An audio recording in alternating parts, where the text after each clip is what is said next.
sorry. I will do better, and I hope you have a fantastic, fantastic day. I really do. I do mean that. I'm not a bad guy. I might preamble a question, and I am sorry for connecting with people. Trying to. It's a terrible quality to have. You never want to do it, especially in this business. You never want to connect to your audience. You want to come in and vomit stats and results. That's what you want to do. Trust me. That's what works. That is what I want to do, actually. Yeah, that's what you want to do. That is what I want to do. And that's the thing. Time. You get that. You get that in here, right? So anyway, I digress. I'm Woodsy. That's Paul Reindl. He's our executive producer. Paulie doesn't get a lot of punch back either. It's fine. I'll be the whipping boy, as it were. Benjamin Higgins, again, gets blowback, but they think it's me. So, again, you guys skate, and I'll just be here in the trenches, just dying, popping Xanax, just trying to calm down.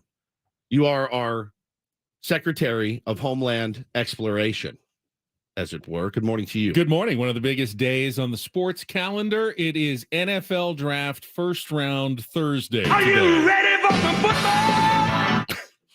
Boy, what a day this used to be when you had a football team. Yeah, here. we are keeping a close eye on who our team may select today. I tell you exactly. Nobody. Yeah. Not one person. We don't even have a pick. I think about our buddy like John Marks, who does afternoon Philly? sports radio in Philadelphia Paulie, at our sister station. Now, they have a successful baseball team and a successful football team. Basketball team? They got a successful basketball team. They got a hockey team. I'm actually very jealous of him. But even he has to live in Philly. Fair enough. They grease poles there to keep people from climbing up there. But think about Philly. Your baseball team went to the World Series. Yes. You have plenty of hype heading into the season. I'm sure they do a ton of Phillies talk, but they also have to do a ton of Eagles talk.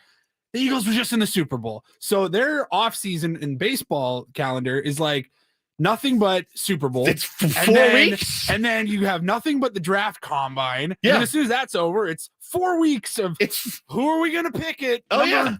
32. By the way, Phillies lost 7-6. Anyway, so who are we going to go with? And now after today, they will have 3 weeks of talking about their picks. Draft analysis leading up until minicamp. I promise you this. If you texted John Marks last night, or right now, and said, how late did you stay up last night? He'd be like, I was up all night working. I was up all night working on draft stuff. I promise you. I promise you. But that's not where we are. We do it different here. On Ben and Woods, number one. We do it different here in San Diego.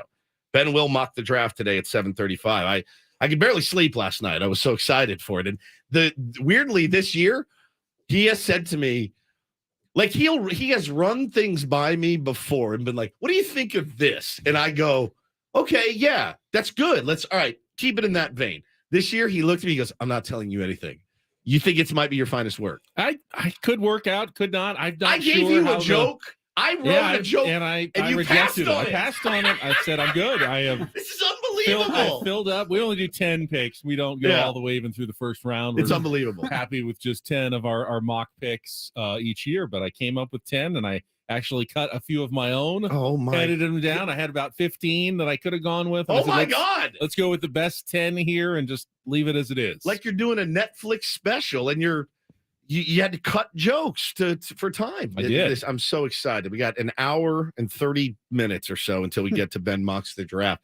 Wanted to broach a very serious topic right now on the Ben and Woods program. This is a tough one because I think some of our female audience may get mad at me. I'm about to do some stereotyping. Was texting with some friends last night, and one of them said, I'm so mad. So what are you mad for? He said, I want a recliner. And my girlfriend put the kibosh on it. And I said, oh, yeah, I've been on the recliner tip for a decade, and I'm not allowed to have one. And I said, and then the other guys that were in the text were like, oh, yeah, my wife won't let me have one. Oh, yeah, I'm not allowed to have one either. And I thought to myself, this is a thing. It's a thing. Is that not the case for you, Paulie? I don't have a recliner, but if you wanted one, I was never told I couldn't go. Have you tried to get? Okay. Well, no. Okay. Do you have a man cave of your own where you can go that is just your room in the house that no one else uses? No. Then you can't have a recliner then. Right. So if you in a common area, a living room, you're never gonna have one in a dining room, but a living room, a TV room, a family room, den, something where your wife, your kids, your guests will see and will be if they are at your house. Right. Yeah, I need to put my feet up. They don't want Kibosh. recliners. That's it. in those See, rooms. My dad, I think my dad his entire life wanted to get a recliner, and my mom always was the hammer. So my dad had these little, little blue chairs. I'll never forget them. And he would sit with his feet on the ground and his arms resting on the little deals, watching television. Just changing the channel. Yeah. Miserable, because all the man wanted to do was recline. And my mom was like, we're not having a recliner. I need to put the feet up. Hannah's the same way. Now, ottoman, I'm like, so here's the thing. We have an ottoman with our couch. So if you walk in and I'm laid out on the couch with a bowl of chips next to me, my hand in my pants, but my feet are on an ottoman, you're fine with that. She's like, yes. See, my old I'm like, couch, I don't get it. My old couch had the recliner, on recliner. the side, and then we got It's rid of that extreme. when Megan moved in, and she's got a nice, it's the L-shaped Couch with the ottoman. And I don't think we have had an ottoman. We just put a coffee table in front of the long part, Right. but I sit in the corner where the L, because I'm putting my feet up. What's the problem? I'll say it. Ladies, what's the problem with the What's recliner? the deal What's the with no deal recliners? Yeah, seriously. Because you've been kibosh too. You would die in a recliner, though. I fear you would never get out. That's possible. Yes. Maybe it's for your own You know, I walk through safety. you walk through Costco and they have that one that vibrates and It's got a massages. and fridge in it. It's built right around you, and you just kind of you set it for like 20 minutes Yeah. and you go. You can do and- Japanese karaoke in it. Like, it's got every feature. Got a microwave that you need. built into the Yeah, bottom of that's it. right. Hang on, my pizza rolls are ready. I think that this is one of the fundamental differences. Not 100%. I don't want to stereotype too much, but We're talking like a lazy boy, like the females, lazy boy. the females care a lot more about the way things go together in the room, like how the furniture interacts with the wall hangings and where everything's going. feng shui. And there's not the recliner doesn't fit in with whatever vibe they're trying to create in the room. Even if, but it's a brown leather recliner. We have other bright now. It doesn't fit with what sort of layout so they you have had been a trying to brown create. leather couch. Right.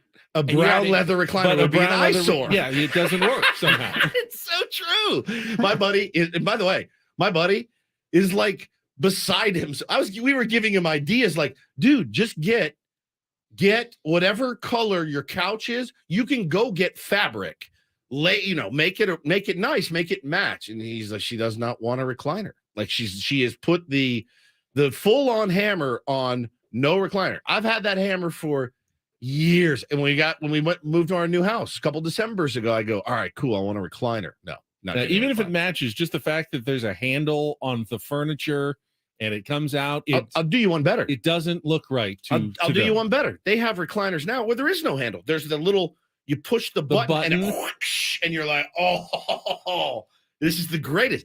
No, and I'm going to say it again. That's a lady thing. The ladies they've put the hammer down, and they said no recliners, and it popped in my head. I go, oh, that's funny, and then I thought that's happened to me, and then I thought, oh, that's happened to my dad, and I said, I think I remember Ben saying it too. Is this a thing, men out there listening? Do you have a recliner? Were you allowed, or have you heard of this phenomenon where your wife has said, listen, you can do anything you want, just no recliners in this home?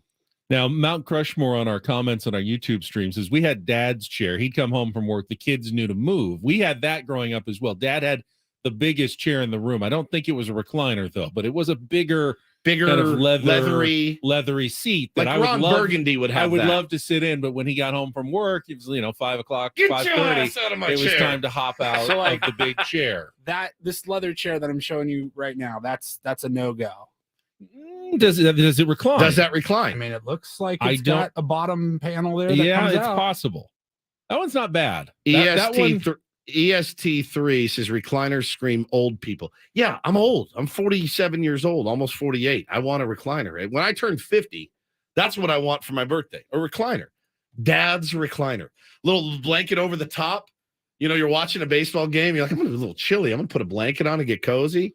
It's just I see aesthetics in here. here's as Charisma. well. Our beloved Charisma said when we were looking for a new couch, Chris wanted recliners, and I said, no, this is a thing. It's a thing. Is it maybe also that they're worried that we won't get up out of it? He's gonna hit. He's gonna hit the recliner. He'll be asleep in 4 seconds. Even if we want to watch a show together, doesn't matter. That recliner, they'll be out instantaneously. There's the old recliner couch. The recliner That- couch. even I can say that doesn't look great. That is not a great looking couch. Hannah tweets it on the. Do you see her comment in there? She says, "Every home I've ever sold where it's just a man has a recliner with a literal stained patch in front of it. It's so sad and pathetic. A stained spot in front of the recliner." Yeah, Now- I don't know. Sammy Levitt might as well be the voice of God. He says, "I have a recliner and life is good." Oh. Sammy's single man. Sammy's Do single. whatever he wants, right? If I was single, you know what my house would be? All recliners. The whole living room. The all recliner. Boys come over and watch the game. They're like, do you have a couch? No. three 3 lazy recliners. boys. Boom, boom, boom. My TV 4 would be on, five recliners. my all TV of would be on a box, like on the box that came in. It'd be like, boys, welcome to heaven. We've made it. Well, listen, I knew it would be a hot topic because it's a thing. And listen, the cords would be showing where it's yeah. plugged in. They hate when the cords show. I don't like stereotypes, but sometimes stereotypes are true. I do feel that the majority of women are out on recliners. Is it also because they just hate to see us happy? Is it a control thing? Oh, you want this? No, sorry, that's not happening. You look like a slob. So, but I'm like, babe, I go and lay in bed and watch baseball games in the middle of the day. I could be sitting in my own cozy recliner. No, not happening. Laying your fat ass across the couch It's fine. is fine. No, But encouraged. kicking your feet up Paulie, in a chair is it's not. encouraged. It's encouraged. Why don't you ever use this couch I spent a fortune on?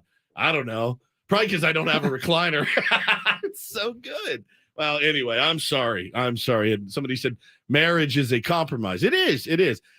I'm compromising, I guess, by not having a recliner. So Quite Holy a different feeling from 24 hours ago when we couldn't get through our first segment without a lot of Padres angst. There was a game last night. You can probably tell by recliner talk. They won the game last night, which keeps us all a little bit at ease and in a better mood. We will talk about the Padres' victory over the Chicago Cubs coming up here. Our Padres recap wrap up in just a few minutes. First, though, the Daily Ditty. Paul's selection this week. It was his theme, artists or bands with a number in their name. We'll get that song going, and then we are off and running on a Throwback Thursday. We'll play some Real or Fake a little bit later on for a chance to qualify for a trip to Las Vegas. Don't do this. Eno Saris will join us for his weekly Smart Baseball Talk segment at 8:35 this morning, and we're going just a little bit extra today, going all the way to the Padres pregame show at 10:20 with Sam Levitt this morning as they wrap up.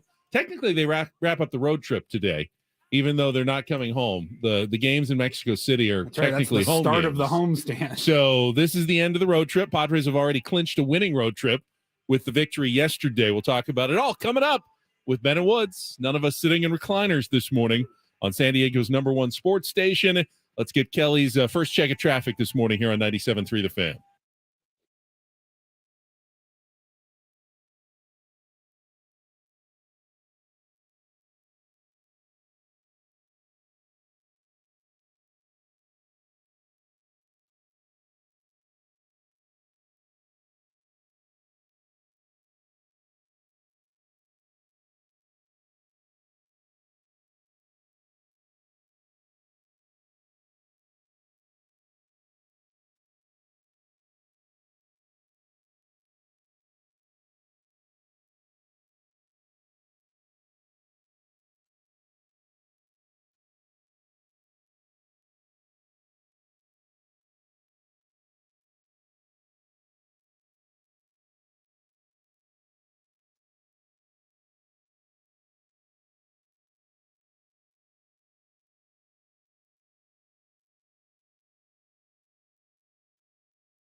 A little circumnavigation, Paulie, and I really like it. God, I mean, love not this really. song. He's TUPAC, That's his name. and then his His stage name is the number number two PAC. Yeah, I've seen it that way. Turn it up. It's great. This is one of my favorite songs. Oh, yeah. It's like this is a poem that Tupac Shakur wrote about his mom.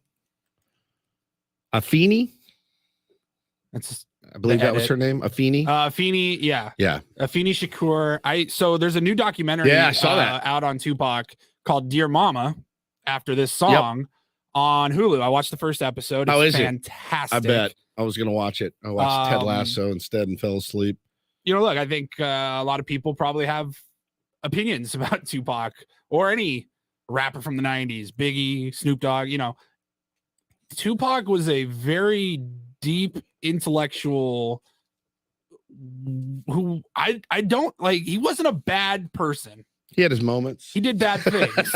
I He don't had his know that he was a moments. bad person. He had his moments. I love him. I mean, I'm a huge fan of his work.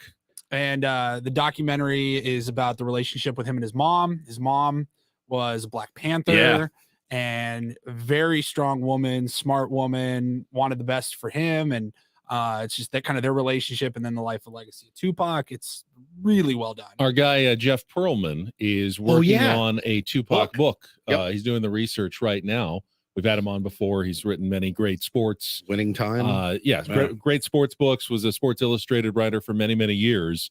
His project right now, if he can get everything together, is a Tupac, I think, book. Yep, it is. That's pretty cool. Last night was a great sports night. I mean, you had the Padres, Major League Baseball, had a couple of 1-goal playoff games in the NHL, 4 really good NBA playoff basketball games. And I think the most entertaining sports I watched, I caught most of the second half and the extra time, was actually the San Diego Loyal game last night, Woods. It was their U.S. Open Cup third-round matchup. This is the tournament where it's all comers, like they do in England, where even the lowest level teams like Wrexham can rise up and end they're up playing killed 'em. Manchester United. Well, the Loyal had advanced far enough that they were playing the Seattle Sounders of MLS up in Tukwila. Is that how you say it, Paulie? Our Washington experts? Tequila. Tukwila, Washington. Is that yeah. what they play? No, No, it's the. it wasn't the big stadium. It was like Yeah. it was a smaller stadium. It wasn't Lumen Field where the Seahawks play. It's kind of a smaller soccer field. Tukwila. Well, the Sounders have a couple of different teams. like Yeah, I mean different- they weren't playing their. It wasn't like their the absolute MLS A team. I mean, they had some of their. Sounders. I think I think that's- that team plays at the football. They do, stadium. yeah. Their MLS games are at the football stadium. But- This was kind of a combination of some of their regulars, It's some weird. of There's their like there's a sports plex developmental in Tequila, players as Washington, well. which is about 5 minutes from where I lived, and played youth soccer Yeah. at the same field. And you're like, huh, that's where like these professionals play. But it's like, But in terms of funding, Seattle's one of the best in the MLS. They draw 50,000 plus to their games. They got plenty of cash for soccer players. So this would be a huge upset if the Loyal could pull it off and advance in this tournament. And they're down 3-1 in the second half. It's not looking good. that feels like it's over. Yeah, in I gave up soccer a match couple of, sometimes. I mean, not easy goals, but Koke Vegas, the Loyal keeper, just I off think his it's hands. just Coke Vegas, isn't it? It's not Koke? I think it's Coke Vegas. Coke Vegas. Well, no, He that- gave up that's a- your pass. Oh, fair enough. he gave up a couple of goals and didn't look good. And then in the last 20 minutes, they scored once to pull within 3-2. Joe Corona, the San Diego native, had 2 goals, and then they scored in stoppage time to make it 3-3 and force extra time. So they're still playing. They give up a goal in extra time. It's 4-3, and it's not looking good again. Then with like 3 minutes, 117th minute, the Loyal get a header into their crossing pass and knock it into the goal, tied at 4 again. And it's like, God. all right, they're going to get it to penalty kicks here at the very least. Who knows what can happen at that point? No draws But- in this tournament. No, you have to have a winner. Someone Winner, has to okay. advance. So they're going to go to penalty kicks. But like in the 122nd minute, like after extra time is almost over, Seattle gets into the box. And my goodness, it wasn't like a guy was taken down on a breakaway. Right. It was simply 2 guys fighting for the ball. Yeah. And they ran into each other. They both fell down, and a penalty was called on the Loyal, giving them basically the last play of the game was the penalty kick for Seattle, and they scored and won 5-4. And it's like a block charge call in the NBA. It can go either way, except it was a block charge call that absolutely 100% said you're going to win because I'm going to call this on you. The other team's going to win. It's Essentially, it was a really hard, tough way for a great game with some spectacular goals. I mean, my buddy Hector said, damn. "Are you guys talking about the highway robbery that happened to the Loyal last night?" He said, "I couldn't even sleep." Hector, if you want to call in, I don't know if we're going to talk about it maybe later on in the show as well.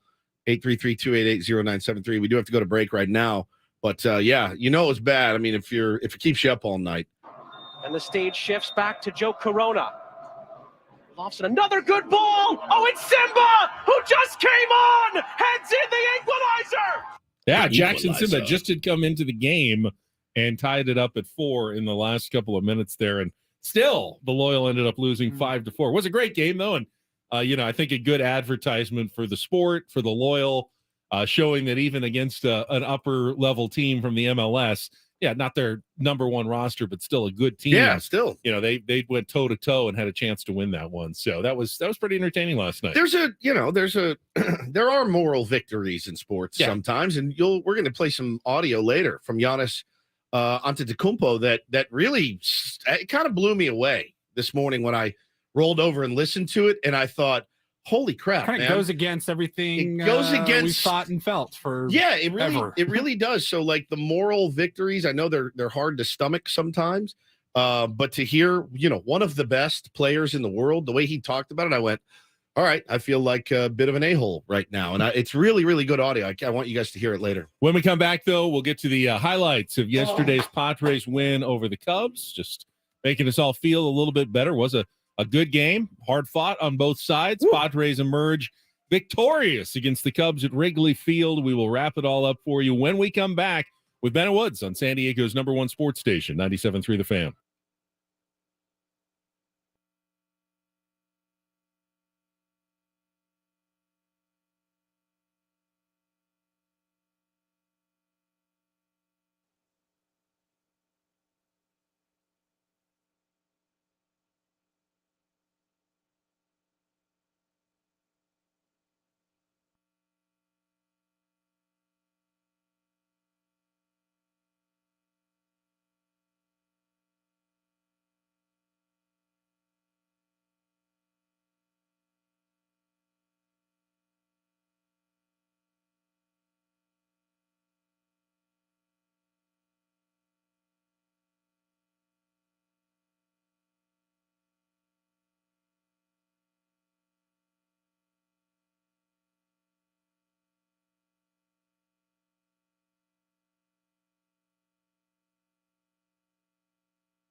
Sauer 97.3 The Fan is brought to you by U.S. Army Salute Fest. Win a trip for two to Miami Beach for the U.S. Army Salute Fest, the most amazing Memorial Day weekend experience ever. This one-of-a-kind event includes the hottest names in music and a large showcase of top U.S. Army technology. Register now at usasalute.com. Use promo code KWFN. Well, 3 scoreless innings to start the Padres game yesterday. Extended another unfortunate streak without runs, but things did turn around. We're going to bring you all of the highlights, our Padres recap and wrap up coming up after this check of traffic on 97.3 The Fan. From the premier Kia of Carlsbad Traffic Center, part of the Premier Auto family, here's Kelly Tannick. Traffic is sponsored by the San Diego County Sheriff's Department. It looks like they are still clearing this crash on northbound 15th, the eastbound King Freeway connector ramp. Just watch out for a little activity there. Also hit and run crash in the West Bernardo off ramp, southbound 15. That's over the right shoulder.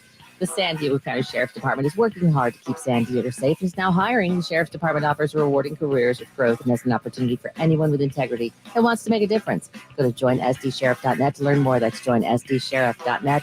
I'm Kelly Danik with Ben and Woods, San Diego's #1 sports station, 97.3 The Fan. I love winning, man. I love winning. You hear what I'm saying? It's like better than losing.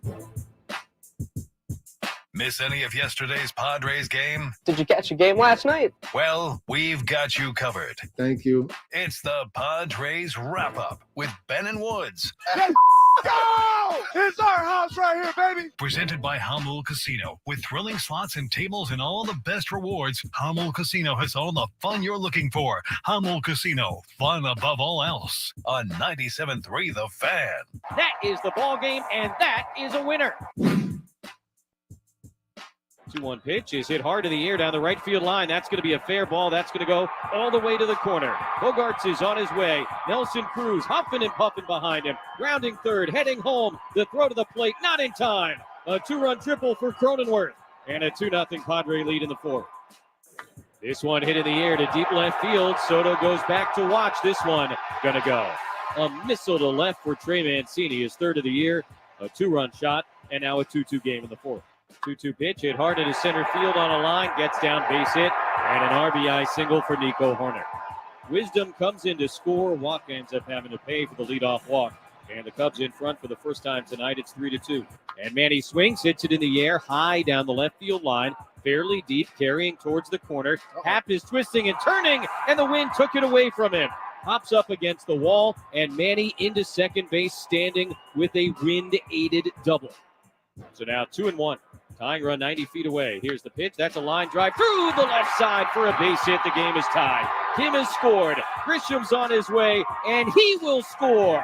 A 2-run single for Fernando Tatis Jr., and the Padres are back in front. It's 4-3.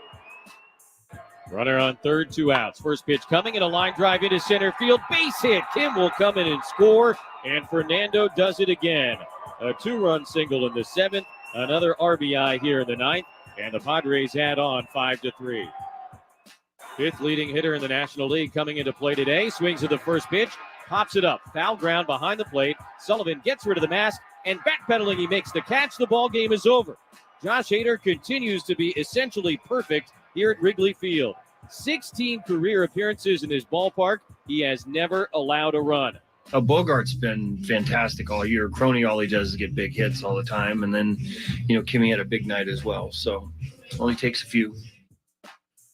Very true. Only takes a few when you've got, you got 9 guys in the order, man. And let's try to get as much as we can out of everyone. It was such a good win. It was a gritty win.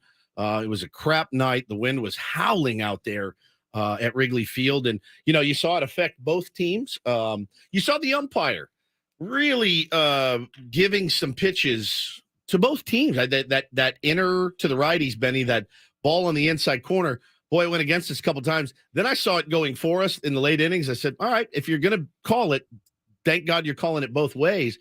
I thought that was a really impressive win last night. Look, this point, getting back to 500, they're all impressive. They're what? They've won 5 out of their last 7. Is that right? Yeah. In their last 10, they're 5-5. 5-5 in their last 10. And it's quite the stat I came up with last night. So in the 5 wins in their last 10 games, they've scored 25 runs. Okay. In their 5 losses, they've scored 1 run. total. 4 shutouts and then 1 run and another loss. Yeah. So essentially, when this team actually puts some runs on the board, they win almost every time. Yeah. But if they don't score, obviously they don't win. That's a hard one to do, Yeah, is I to know. win a game without scoring. You're going to have to outscore the opponent to to win, according the way to that this team is constructed. Yeah. You're going to need to outscore the opponent to win. John Smoltz. It's a very, I mean, it's a very Captain Obvious take. So, but it's right. couple of thoughts. The wind, while it played a factor for both teams, obviously it helped the Cubs more. The Padres got that Manny double. They didn't do anything with it. The Cubs, I thought the wind-aided single in front of Jose Azocar when got a little bit of a late jump and could not, get that third out. Of course, it led to the game-tying home run right after that by Trey Mancini. Tough for Michael Wacha. He thinks you're out of the inning. You get a lazy fly to center, and you think it's over, but the wind knocks it down. Azocar doesn't get a great read on it. You've got to face a dangerous hitter in Mancini, and he ties the game up at 2. But as you said, the umpires, they missed it on both sides. In particular, in the 7th inning, when the Padres were down 3-2, Fernando Tatis Jr. was up with an open base at first, runners at second and third, and the first 2 pitches by whoever the reliever was for the Cubs weren't really particularly close, and it looked like he was working around Tatis, who was a lefty, to get to probably the struggling left-hander Soto, which is it's a weird world when you're going to put Fernando Tatis Jr. on because it's you what want I would have Juan done. Soto. It's what Why I would have didn't done they if I just was walk David. him It's then? what I would have done if I was David Ross, but maybe you don't, poke the bear, Poke the tempt bear, fate by intentionally walking someone to get to Juan Soto with the bases loaded. So that 2-0 pitch was a ball. It was inside by quite a bit, but it was called a strike. And to me, that may have changed the dynamic because the next pitch was a breaking ball in the zone that Tatis laced to left and drove in both runs. And I'm not sure if the umpire gets that call right and it's 3-0, they may just put the 4 fingers up, or it may be a totally different pitch. It's a good point. Way outside and just bring up Juan Soto and take your chances. Now, Soto smashed one. He did. Down the line, didn't he? Was that? Yeah, that was that. Down to Mancini at first. He ripped one. I mean, look, he 0 for 5, 3 more Ks. Not really competitive ABs. Boy, that first inning was something. Watching 1, 2, 3 go up there and look just horrible. Manny, that was the worst at bat I've ever seen from Manny Machado. The first inning. I looked at that and I go, all 3 of them weren't great. Tatis made contact. Yeah. Soto and Manny looked worse and just abysmal in that first inning. That was we all texted like simultaneously. Like I go, he's lost. Here we go man. again. Yeah, I go, he's lost. I said, there's something like I've never seen an AB.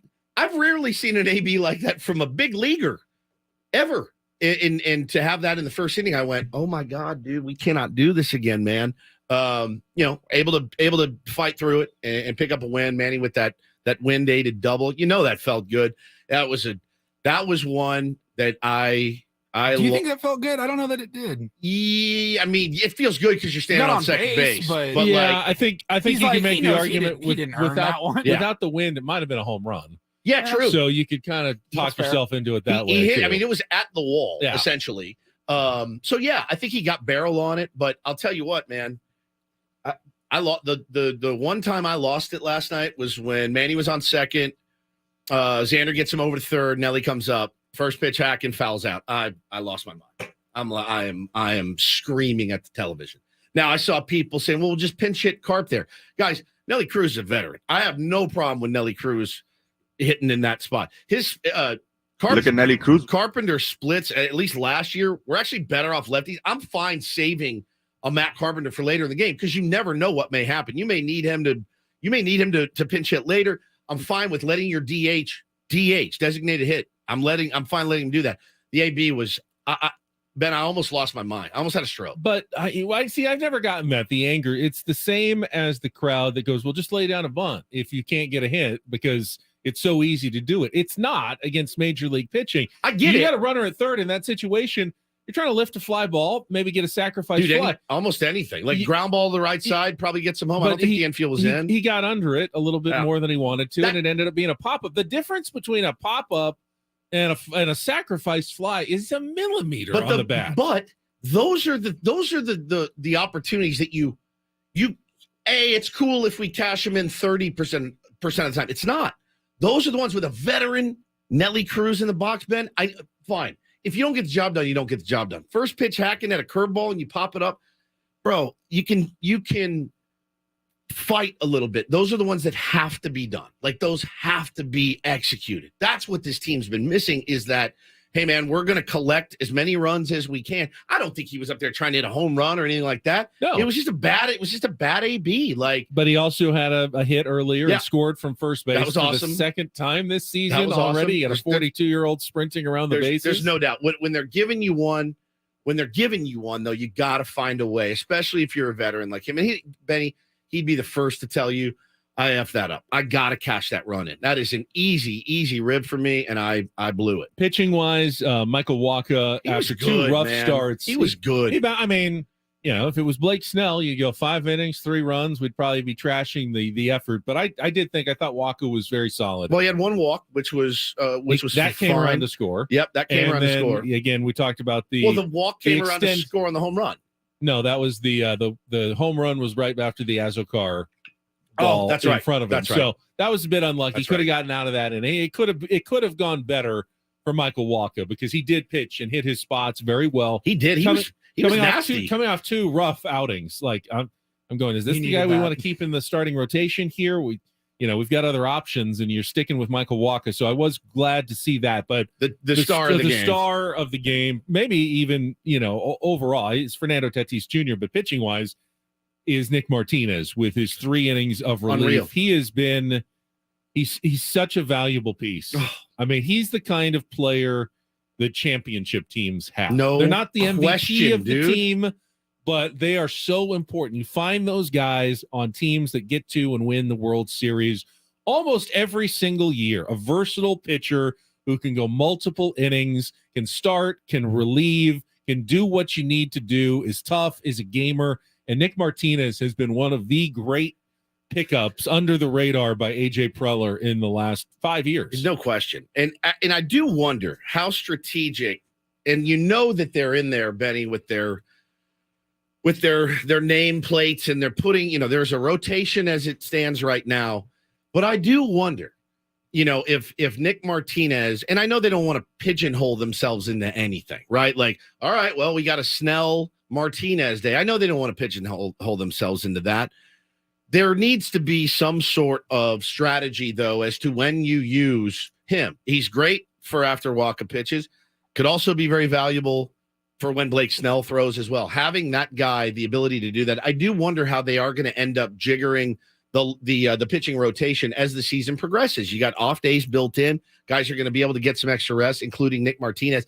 I don't think he's a guy you can go to for 3 innings every day, but I bet you if you needed one today, I bet you he could give it to you. Seth Lugo's not throwing 200 innings right. this year. No, he's not. He's in the rotation now, but he's going to need a point where he backs off and either goes to the bullpen for some quiet weeks where he's only used every 3rd or 4th day for an inning, or even a stint on the injured list for a little while, just to save some innings for the end of the season in October when they are going to need him. And maybe Nick Martinez moves back into the rotation at that point as well. And this is his time where he's in the bullpen and may only get 5 innings a week, 3 one day, 2 another day. And that's it for his entire week. For sure. To save some of his innings because he's not built up to a 200 inning guy either for the Padres. It is going to be a little bit of mixing and matching. And that's kind of how baseball is these days. No team has, 5 guys are going to give you at least 5 every time. That's kind of what you hope for. But you also have to think, if this offense gets to firing at some day and starts clicking, Ben, let Michael Wacha go out there and throw 100 pitches, get through 7. Even if you're, if it's 8-5, get out there and work. I think you're going to see when the offense starts clicking, these guys going a little bit longer, and trying to eat up some of those innings, because that's really what it's all about, is trying to get through 9 innings a day with your pitching staff. And, very rarely is a guy going to go 7, 8, 9 innings, especially in this day and age. So it's possible. We've seen it done. You expect more out of the top, at least 2 in your rotation. You expect you and Joe to go out and give you a 7 almost every time. And you're kind of disappointed when they don't. Different players have different expectations. That's just the way it is. How they manage it's going to be interesting. Now, the good news is they do have good pieces to manage it. So It's going to give guys rests and things like that. But I thought it was a well-managed game last night. I thought it was a really well played. Got to give some credit to two of the best ABs I've ever seen out of Ha-Seong Kim last night. The 14-pitch AB where he ripped 100 foul balls. He drove that pitch count up. He ended up working a walk. And then the one where I think it was down. Was he down 0-2 when he slapped that ball into right field? Huge. And then the play at second base. Good God. One of the better plays you'll see. They make a few of these every night. The defense has been impeccable. Josh Hader gave up a couple of base runners, but you still feel really good when he's on the mound as well. And it just goes to show. Yesterday we were all here kind of wringing our hands after a shutout loss as Padres fans. And, I had in the back of my mind, I don't know if I ever said it, but I did have in the back of my mind, what if the Padres come out and win the next two games? Yeah, I mean, that's two series. They've clinched the winning road trip technically because they're 4-2 on this road trip, which ends today in Chicago. Even though they're going to Mexico City, those games are part of a homestand. They're the home team against the Giants, so technically they clinched a winning road trip. And if they do win today, it's a darn good 5-2 road trip that they just went on. You're not kidding. Who cares if you lose? If you get shut out? Yeah. If you post 5-2 records on 7-game road trips against teams that, the Diamondbacks who are off to a hot start, the Cubs who are off to a good start, that's a phenomenal road trip if they win today. Plenty good if it's 4-3. You do that against those two teams, you've done your job. You go 5-2, the Padres will have finished a phenomenal road trip today, yet it'll seem like, we put an outsized focus on the game that they lost because they didn't score any runs on Tuesday. Yeah, no doubt, man. No doubt. So keep the perspective over a long season. Always my advice. I was as guilty as anybody. I mean, the shutouts just magnify it. Again, a 5-4 loss is like, oh, damn it. But the shutouts is, and let me say something right now about this narrative. I see it a lot. I'm tired of these guys don't care narrative. When Tatis drove those 2 runs in, man, he was at the top of the dugout screaming at Tatis, waving his fist. These guys want to win. They absolutely want to win. It's just sometimes it's really hard for them to execute. If you don't know what our mock the draft is, we'll kind of fill you in coming up. We'll play a little real or fake as well. Chance to qualify for a trip to Vegas. And then the real mock the draft 2023 at 7:35 here on 97.3 The Fan.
All guests on Meadow Woods appear on the Premier Chevrolet of Carlsbad fan hotline. Save money the right way with the Premier Chevrolet of Carlsbad. Visit them today in the Carlsbad Auto Mall Chevrolet. Find new roads. Eno Saris, our smart baseball weekly guest, will join us at 8:35 this morning. And remember, we are taking you right into Padres baseball today and Sam Levitt's pregame show at 10:20 a.m. San Diego time. So, yes, you're getting a bonus 20 minutes of Ben and Woods this morning. So you know how we start the show every day at 6 with foreplay. This will be pillow talk. Right? Yes. Pillow talk. We have to have a cigarette while we're in the final segment. The job is Sammy walks in. We're just like, good morning, Sammy. How you doing? Yeah, Sammy will be in here. We'll do a little cross-talk, pillow talk with Sammy. And, keep it spicy here on Ben and Woods. So you do get a little extra taste of us today. You do. Some of you are happy. Some of you are not. Well, I mean, we thought Coach could come in and do a 15-minute show. Imagine having to drag your ass up to go do 15 minutes. I'd be livid. Yeah, I think that was more like if someone asked us to do a 15-minute show rather than the other show that was already going I'd flip out. Go another 15 minutes, we'd be like, are you kidding me? I'd flip out. So I would flip out. It's no problem. To be consistent, we have to say, we'll do the extra. Yeah, to be consistent and considerate. Yeah. Yes, we will. We got it, guys. Don't worry about it. Plus extra time with Sammy Levitt. That's exactly right. Who doesn't love this? Is a great gig. Padres won. Everyone's in a good mood. Imagine no ever coming into this show in a bad in the morning and being upset because of a game the night before. Great. I'm hoping I don't kill the mood with my mock the draft. There's no way you can kill the mood. You're only going to make people's day better. I mean, when you mock the draft. Not every single one of my puns and jokes always hits. There's always a few misses. That's in there the point. That's the point of the mock draft. Now, I think some people are a bit confused. And I've gotten this comment, question, DM, YouTube chat more than once. Hey, man, I love you guys, but I just can't listen about the NFL. I'm too hurt, whatever. Okay. This is not. Ben isn't giving you his top 10 picks in the draft. It's not Ben's mock draft. It's Ben mocks the draft. Right. Paulie, do you have an example perhaps of what we mean? And for all of you like scarred NFL fans, this is just our version of just having fun because we like to do that. I am not going for accuracy. No. You know how, those real draft experts who really know their stuff may get like 4 right out of the 32 picks in the first round. I'm not going for accuracy here. Yeah. In fact, there's a great chance I will get 0 out of my 10 correct. I may get 1 right actually this year. I may get 1 right, and that'll put me within 1 or 2 of all the draft experts in the world. So it's a great way for Ben to showcase his wit, his comedy, which is my favorite brand of comedy. Ben's comedy, I would watch him do a Netflix special. I really would. He's unbelievable. He makes me laugh every time. No, you know who I make laugh every single time? You. Me. Yeah. I'm no the one gets you more than you. I am the one person who consistently finds me funny. It's true. He says stuff sometimes I'm like, God, please shut up. And I can like I'm reading his text and I see the smile. You see it? So we came up with this idea a few years ago. This is our fifth annual. We did it doing it every year. First year. Holy cow. We started at the end of March in 2018. So and we did it the next month. We're not, we are not breaking down the real NFL draft today. We'll mention it, I'm sure, tomorrow. But we're not breaking down the draft. That's not who we are. I mean, we're not even tomorrow. It's like we're not unless like Bryce Young falls to the 24th. I mean, there'll be some sort of storyline that's probably interesting, worth talking. We're not having NFL insider Dax Plowman on or something to talk about, who the Jacksonville Jaguars selected. It's not who we are. It's not who we are. We don't have a football team. So but now I kind of want to have Dax Plowman too. Give the people a little taste. With the 5th pick in the NFL draft, The Cincinnati Bengals select Joe Tryon, edge rusher, University of Washington. Scouts praised his motor and effort. No player on the field was trying harder. Quote, lucky we didn't end up with that Quiddy guy, said Bengals head coach Zach Taylor. My skin is tingling. I'm so excited. This, to me, you know what it feels like? Feels like I'm at a rock concert and I've been wanting to see this band for a while. and you're waiting, the lights are on, then the lights go off, and you're like, and you see the silhouette of whoever, walking across the stage. You're like, here we go. That's how I feel about Ben Mocks the Draft. And about I'm 70% of those end up really disappointing, right? No, not never, really. Never. Now, never When disappointing. you overhype an act. With the 7th pick in the NFL draft, the Detroit Lions select Justin Fields, quarterback from Ohio State. He becomes the first Fields in Detroit since they paved them all over 50 years ago. He never misses, but even if he misses, it's still fantastic. with the 8th pick in Missed the all day. NFL draft, the Carolina Panthers select Stone Forsythe, offensive lineman, University of Florida. They grabbed Stone after they heard their preferred pick, Tinsley Danforth Covington, was arrested on insider trading charges. It's so dumb. So dumb and so genius. Oh, I love it. I love you. I'm excited for Ben's mock draft.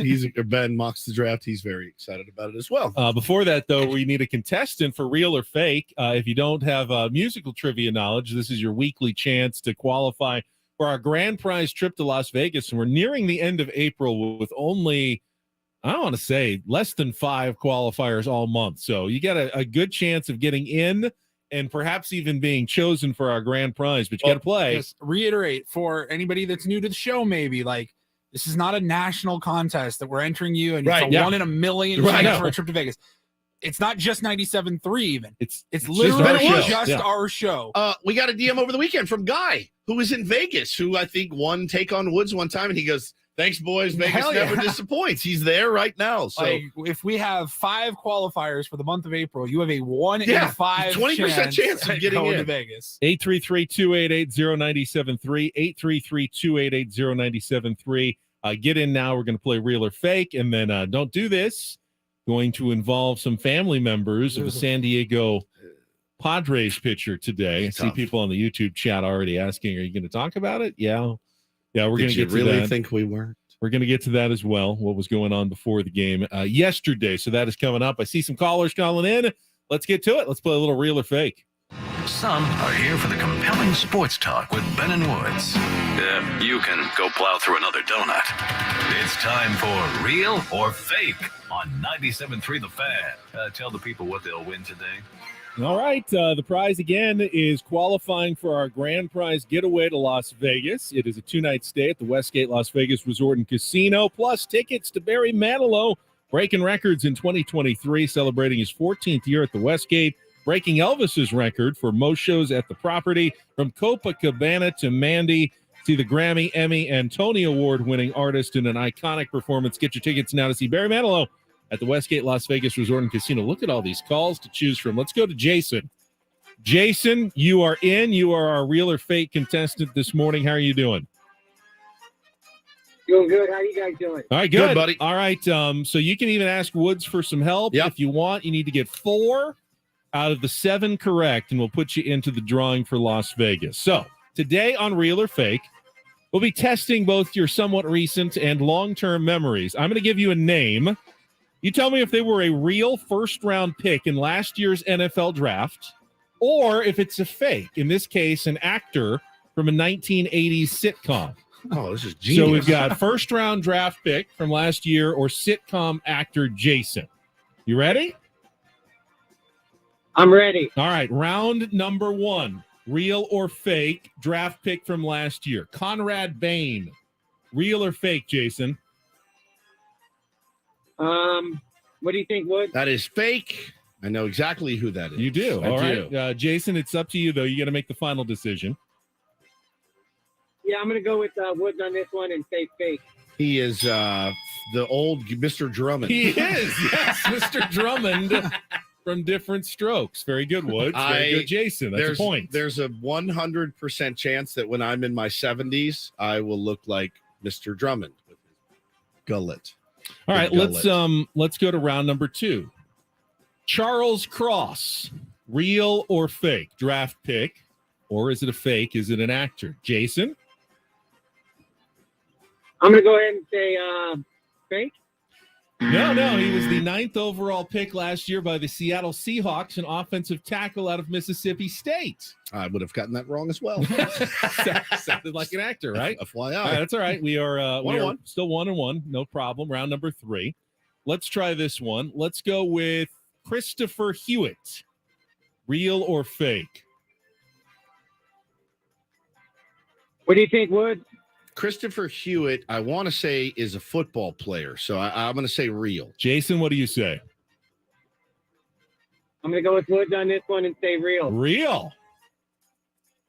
Oh, crap! Christopher Hewitt was Who's he? Mr. Belvedere. No, he was not. Yes, he was. That's Son the of English a- actor who played Mr. Belvedere. All right, that's all right. You're not done yet. So sorry, That's buddy. all right. We're going to round God, 4. that sounded like a defensive end. Still at 1 point. Here we go. Round 4. Malcolm Jamal Warner. Real or fake? Draft pick or actor? Jason? Ask me. Yeah. I know that one for sure is fake. Very Fake, good. yes. He was Played Theo. Theo Huxtable Yeah. on The Cosby Show. All right, that's 2. You need 2 more. We go to round number 5. Cole Strange. Real or fake, Jason? What do you think on this one? God, it sounds football-y to me. It really does. I'm not familiar with him, so it would be a guess. I'm going to say Cole Strange is a football player, so it would be fake. Jason, no. Real. Real. Sorry. Yeah, It'd be real. Jason? Yeah, I'm going to go ahead and say that that's fake. Oh, no, it should Should've have gone gone with with me. football player. Oh, Yeah, he was man. the 29th overall pick of the New England Patriots, offensive Never go guard against out of the family. Chattanooga. You need to get these last 2 right, Jason, to win. All right, thinking cap on round 6. George Karlaftis. Real or fake? George Karlaftis. Jason? I'm going to say that's real. Ooh. Oh, You tried to what's- throw I did. You thought it was fake, didn't you? I thought it was George.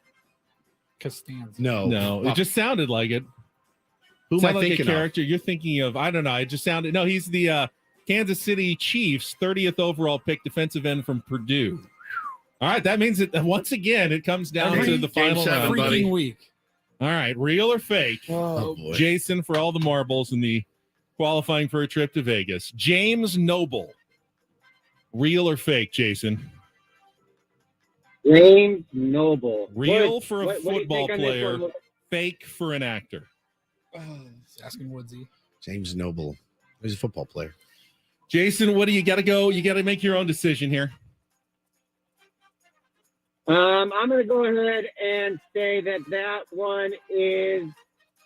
I'm going to go with fake. Yes! He was an wrong. actor. He was, he went against me. He You was got it. Governor Gatling on Benson. James Noble. Good for you, With dude. Robert Guillaume, co-star. I tried as on hard as I Benson. could to And screw you, him out of that one. I'm Jason, sorry. hang on the line. Paulie will get your information No during this help, break. Woods. I mean, I helped You him got to a one. He went couple, against me. and I got a couple where you were definitely off, but it doesn't matter. Oh. Jason qualifies for the getaway in a tight game of That real or was, fake. that was today. electric. That was electric. Christopher Hewitt, Mr. Belvedere. You thought he was an NFL player. I did. Yeah, sounds like a defensive end He from does, Clemson. doesn't he? Yeah, I mean, Clemson. completely. No, he was an English tea drinking butler with Bob Euchre on that. What a Did you show watch that was. show? Yeah, it was brilliant. Are you kidding? Mr. Belvedere was amazing.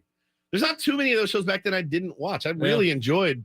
I loved Who's the Boss, loved Growing Pains, Yeah. loved Family Ties, loved the Facts of Life. That was some good ass programming back then. I mean, legit. Was it? It was good for us. It doesn't hold up now. No, It doesn't not hold in the up now. least bit. But it was- back then. It was good. Yeah. I mean, you had a show with a guy named Boner on it. It was like, I remember Richard Stabone Yeah, he passed was away. Kirk too. Cameron's. Sad. Is that an urban legend or is that No, it's real. That It's is real. Yeah, it's brutal. Real or fake? No, real or fake? No, he's. I mean, that's dead. Or you can play Really Dead or gone. Alive. Really- Yeah, we can really do that gone. game. He's really gone. But yeah, I remember being like 10 years old and being like, "What's his name? You can just say that? That's amazing." Yeah, I remember not even knowing that was weird. Oh, I Like, knew exactly what I it didn't was. know. I Oh was my so God. naive Sheltered. and innocent. Man, All right, we'll get to Don't Do This coming up Oh, boy. next. Ollie. Did you read our sponsor? Oh, that's right. It's a real or fake day. That means it's brought to you by Home Turf, the perfect sponsor for Real or Fake. Save time and water with pet-friendly, always green grass, and get a free consultation by calling the team at Home Turf at 888-4SD-TURF or go to sdhometurf.com. A lot of people are going to agree with me. A lot of people are going to be mad at me, but sometimes you got to think before you tweet. All right, we will get to that coming up next after I check traffic here on 97.3 The Fan.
And if I've said something bad, I mean, tell me I'm a bad boy. Just tell me I'm a bad boy. Why? Just why? I get the argument. You don't have to explain it to me. I'm not a moron. Let me tell you why I am a dumbass. It's time for Don't Do This. Don't do this. On 97.3 The Fan. The 2023 NFL Draft is here. 97.3 The Fan will be live and local for round one later today. That's the actual draft, not Ben mocks the draft. Right. You'll have Chris Ello, Coach John Quintera, and Braden Suprenant. Wait, Coach and Braden and Ello, they're not going to break down your No, I don't think mocking so. of the That'd be draft. funny as hell if That they would did. be if they did a say. You should probably devote at least one segment to To my your mock the draft. Yeah, mocking the draft. So, what you guys think of Ben's joke in the third round? So, yeah, that today- was terrible. Today we'll have Padres baseball, and then I think Chris and Scraby will come on for a little bit after Sammy's post-game show, Probably like lead you up until 5 o'clock. 3-ish, Yeah.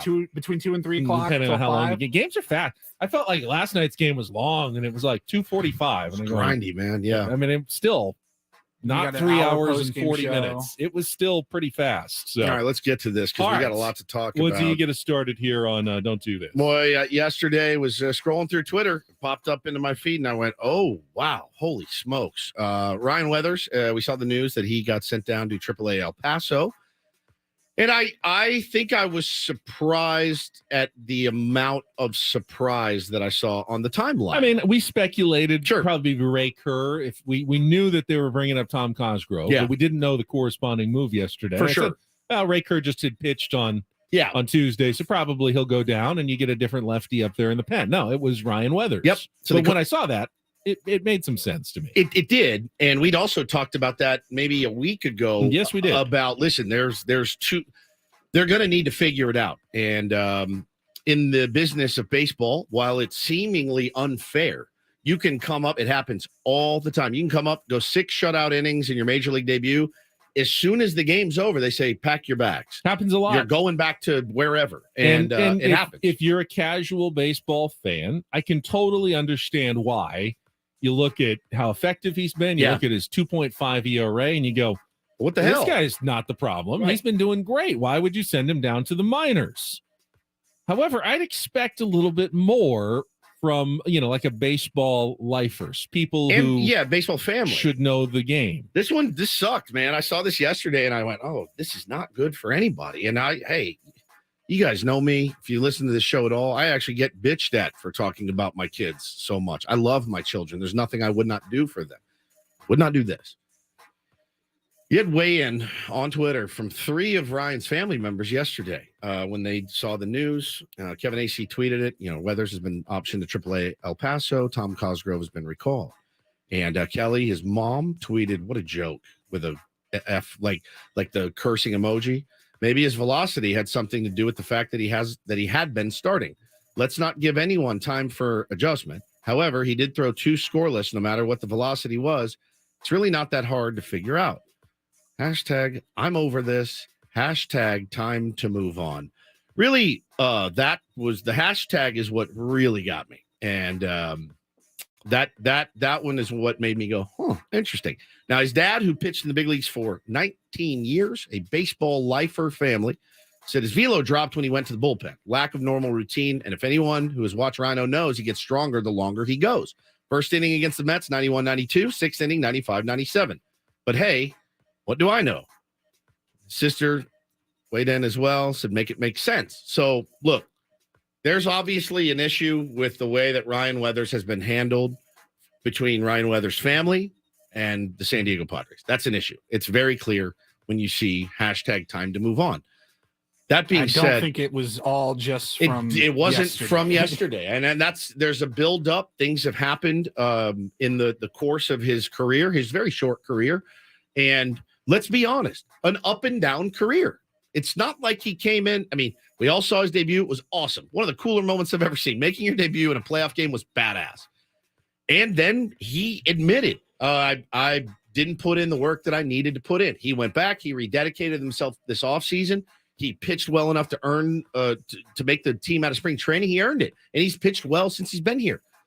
Business of baseball, though. It's a formality. It's not a demotion. No, it's not at all. And there's options. There are options. It sucks because if you have options, the team is going to use them for the So to explain why they would do it, the best I can make sense is they do want him to be a starter. He's not going to get starter innings on the big league level. Now I saw, we'll send Blake Snell down.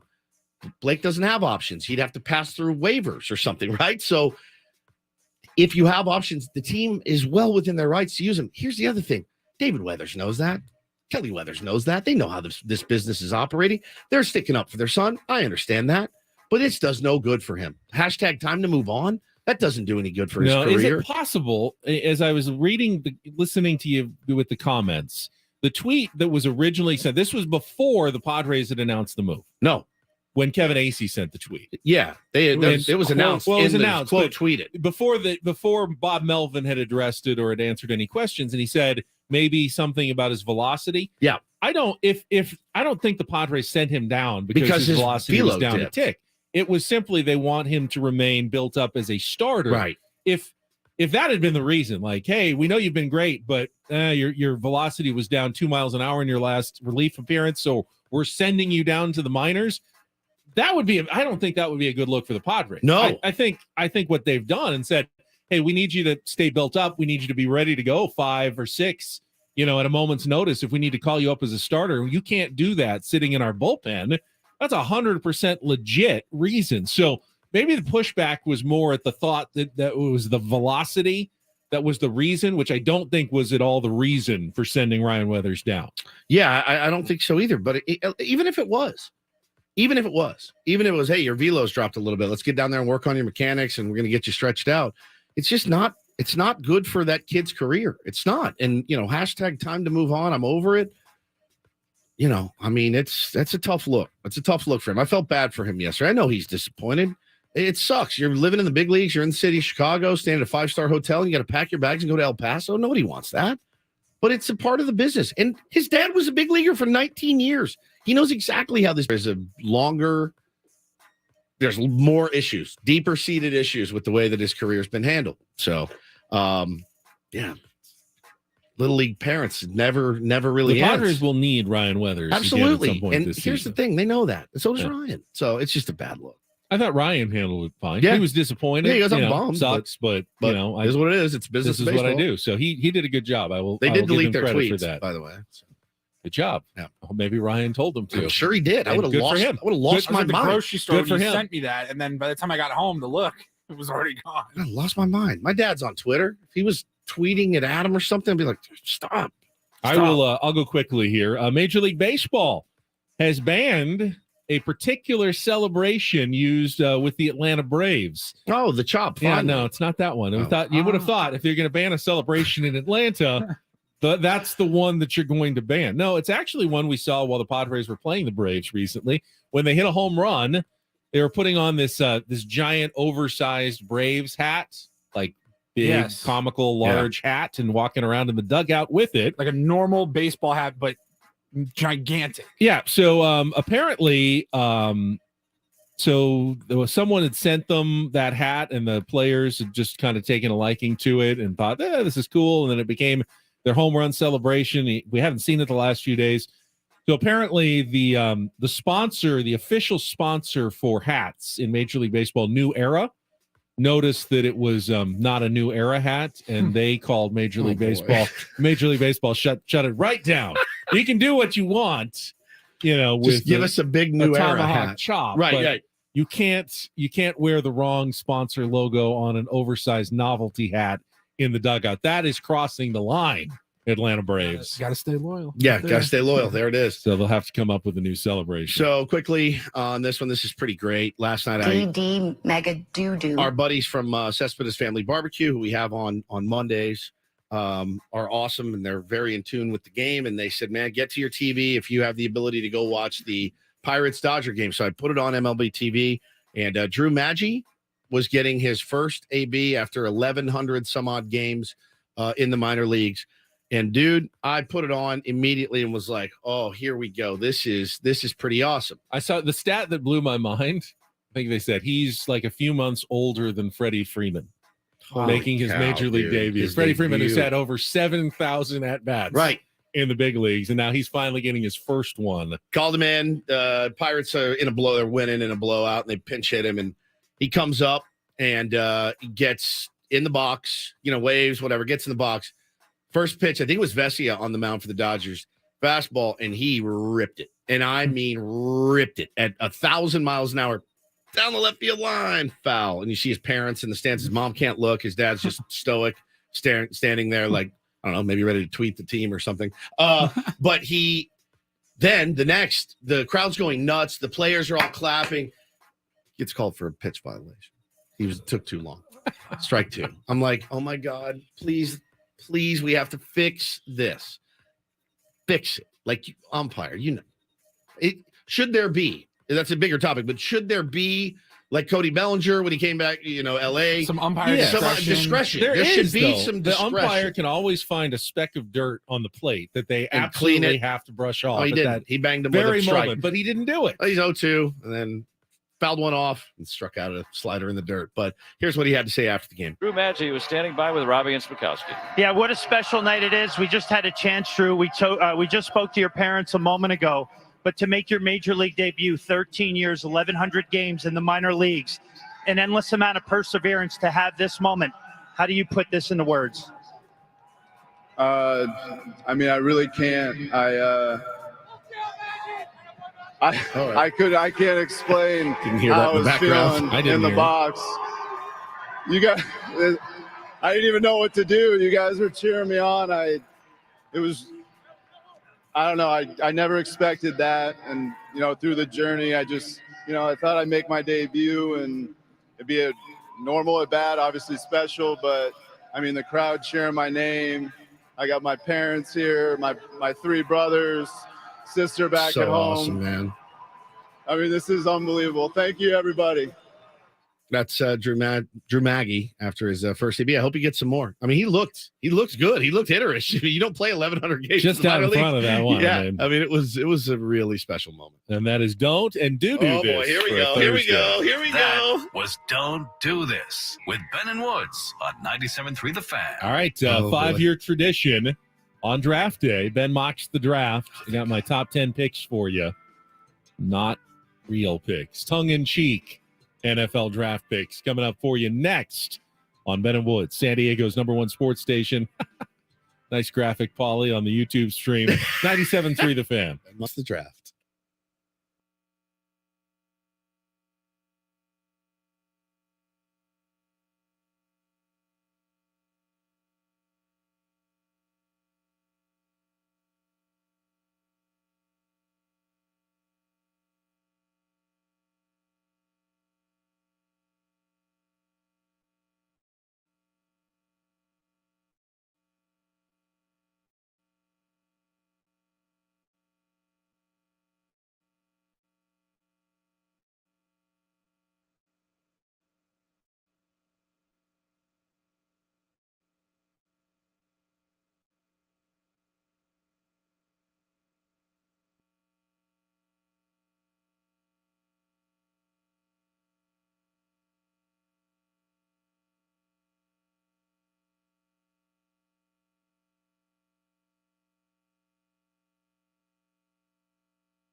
Shout out to Tier 1 Nico. Said he called out today to rest a tweaked ankle and couldn't miss Ben and Wood, so he's tuning into the YouTube feed from the comforts of his bed. Pain level 10 of 10 at the moment. Man. Ben and Wood's getting me through it. Great show.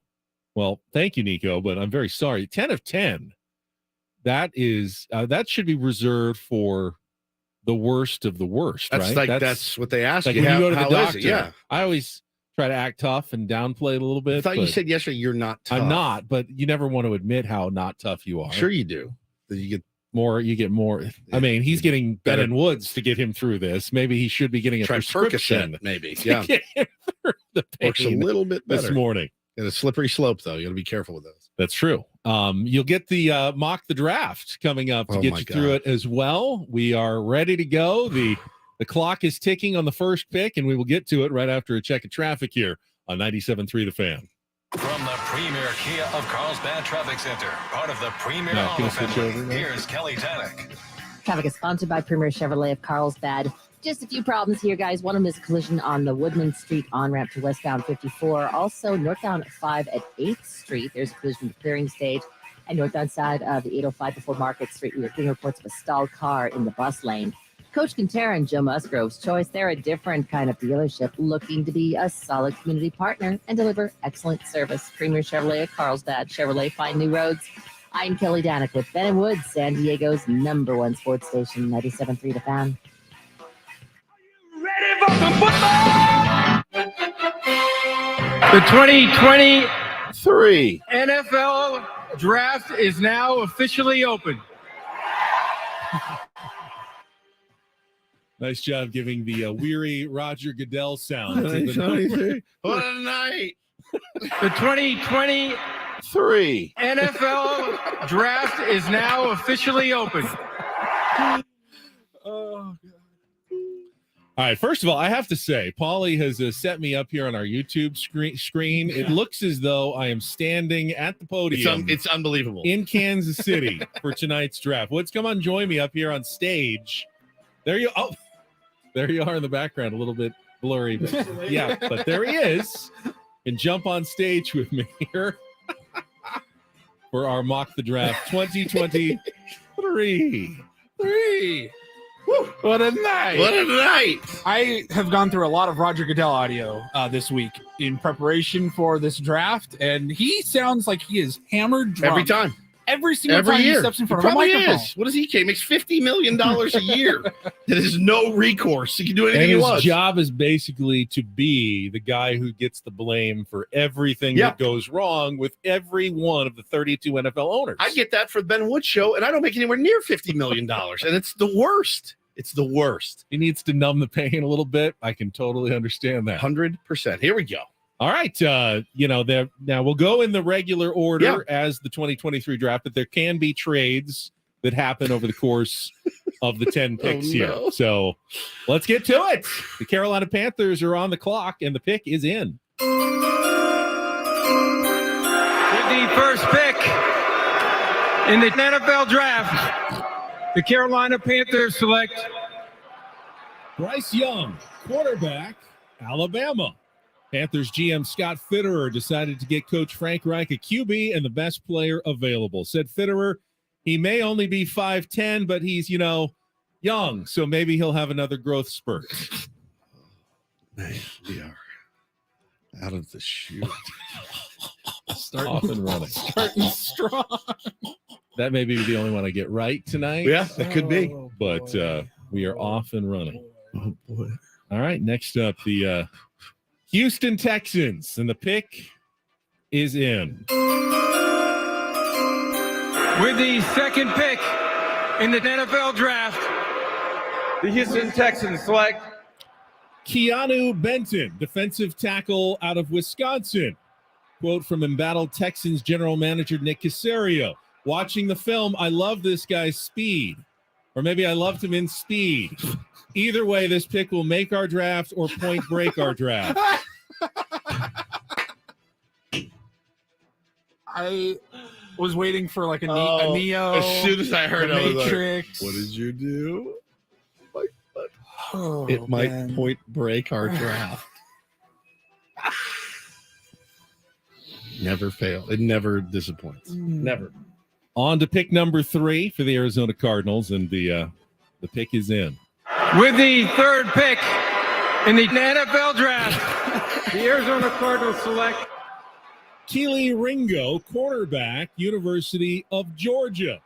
The first pick for new Cardinals GM Monty Ossenfort raises some eyebrows. Quote, "We're looking for a star, and we think Ringo is our guy."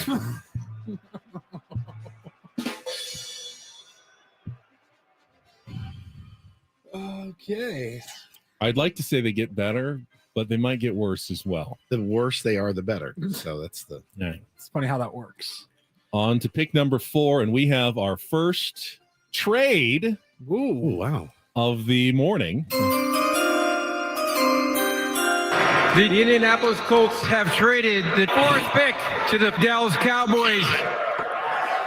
With the fourth pick in the NFL draft, the Dallas Cowboys select Jalen Hyatt, wide receiver, University of Tennessee. Gary Jones couldn't resist moving up, saying, "We wanted to pair Hyatt with T.Y. Hilton to give us plenty of loyalty points in our wide receiver corps." Do you know how much it costs to take an NFL team on the road 8 or more times per season? Oh, it's fantastic. I actually kind of want to see that happen. I would like to see Hilton a and Hilton and Hyatt Hyatt. wide receiver pair. You're not In wrong. the NFL, that would be kind of Just funny. wait till they draft Steve Marriott. Yeah. Third round. So good. Holy crap. Oh, that was good. That was with the fifth pick in the NFL draft, the Seattle Seahawks select Cam Smith, quarterback, University of South Carolina. Seahawks general manager John Schneider may have had his mind elsewhere. Quote, "Honestly, I'm hoping he'll be able to fix my slice and let me drink out of the claret jug." Oh, my God. For those of you that don't know, Cam Smith, also the name of a golfer. Won the British Open last year. It's now on the Live Would Tour. be a weird, cool pick, but a weird first rounder. Yeah. He's like, I got drafted? Oh, all right. Guess I'm a Seahawk. And we're already halfway through. Yeah, we are. See, if the real NFL draft went this fast, it would be easy to watch. Oh, absolutely. 45 There minutes. wouldn't be nearly as much time for the ABC vignettes on the family and the heartbreaking story of every single draft pick that they have. His dad died, and his mom died, and his brother's in jail, and they're like, holy cow. I weep at every draft. It's like 80% of the draft picks. Gnarly, It man. seems like every year. All right, on to number 6. with the sixth pick in the NFL draft, the Detroit Lions select Travius Tomlinson, quarterback from TCU, cornerback. Detroit GM Brad Holmes revealed that Travius' uncle LaDainian promised the Lions all the OG's pizza they can eat if they drafted his nephew. It actually is LT's nephew. Is it really? It is, Oh. yes. Went to Did not TCU know as that. well. Yeah, followed in Uncle LT's footsteps. Different position. Different but position. He's a cornerback, but he is expected to be drafted sometime. Probably not in the first 10 picks, but sometime in the NFL draft this week. OG's Pizza is my favorite. It's my favorite. Such a great actor. Such a great actor. All right, on to pick number 7. Yep. with the seventh pick in the NFL draft, the Las Vegas Raiders select Tank Bigsby, running back, University of Auburn. Quote, "We don't think it's possible to stop a running back named Tank Bigsby," said Raiders owner Mark Davis. Right? Tank Bigsby. It's a great name. It's a terrific name. I feel like there was a missed opportunity in there That was somewhere. Yeah, probably. I think Tank's going to be a bust in the draft. Let's move on. Yeah, just a couple more. Maybe we should have just done 5. with the eighth pick Maybe 3. in the NFL draft, the Atlanta Falcons select Clayton Tune, quarterback, the University of Houston. That's what Falcons GM Terry Fontenot had to say. Quote, "We might have to carry Tune for a season, but then we expect the offense to start humming along."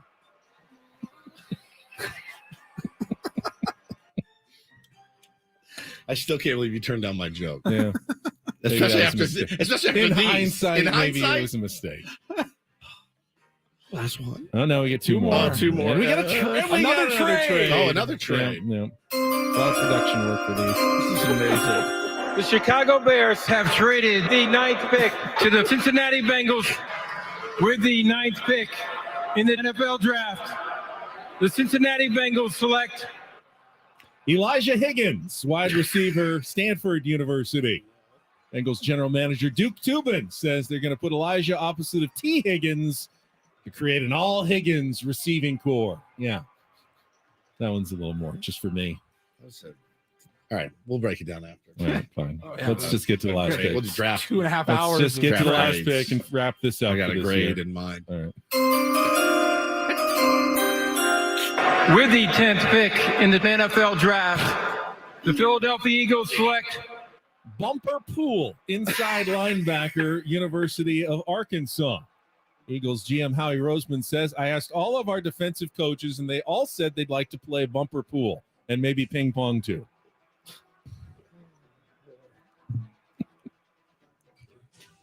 Do you like any of them this year? The Hilton one. The Hilton, T.Y. Hilton, and T.Y. Keanu was good. Right. Who was some of them weren't really jokes. Well, I mean, the They're just names are real. There's funny statements. names. Like the Higgins one. Read it again. He's going to put Elijah opposite of T. Higgins to create an all Higgins receiving core.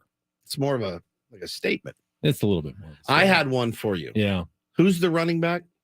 Bijan Robinson, University of Texas. And I said something about you should do. I racked my brain for good mustard jokes. I really did. All you had to do was say we were going to draft Bijan, or we drafted Bijan because we thought he could cut the mustard. It seemed too easy, and I wanted to come up with some. I was You thinking were pushing spicy yourself. brown, You that hot would've Chinese, been tough, and I was yeah. trying to go something along those lines, and it never really came together. Well, I do cut a few that don't make the cut. It in never. What I'm interested to hear what you cut if you have the. If you have those. Yeah, if those were the ones you went If those with. were What didn't make If it? that was the cream of the crop, what did we miss out on? Do you still have some of your cuts? I don't know if I still have Like I'll a- have to look in the draft. Like a Give me B-roll of it? We'll save that for the outtakes a little bit That later. was absolutely I'm incredible. off the stage and I'm back in our studio again. With a glass of whiskey, I'm assuming. Read the Keanu one again. Yeah, read the Keanu. Let's see. The Houston Texans select Keanu Benton, defensive tackle, Wisconsin. Nick Casario. Watching the film, I loved this guy's speed, or maybe I loved him in speed. Either way, this pick will make our draft or point break our draft. You could have gone a million directions. Yeah, there. yeah. We really think he's the one. Yeah, you really knocked it out of the park, though. And I like how hard you worked on It it. was probably more of a shallow fly to left field than a knocking it out of the park. but- Wind. There was windy. Yeah, that's true. Yeah, It was windy. fell in for a single in front of Jose Azocar. That was That amazing. was something. He never disappoints. It's even if it's disappointing, that's the good part. That's what you want. Got some results in here. B. Klein says C+ this year's mock the draft. Josh Coral says I love you, Ben, but that was rough. I mean, they're not all A's. Just like every draft. Yeah, every team. I mean, gets you bad can't get an grades. A+ with every year's draft. Sometimes you just don't have the picks to work with. You don't have the right spot, whatever. It's not going to work out every year. Roman said, all right, this show had a good run. See you guys. Somebody in the chat said, well, it seems like Ben was happy with it, and that's all that matters. Tom says this will be the last year of Ben Mocks the Draft. No chance.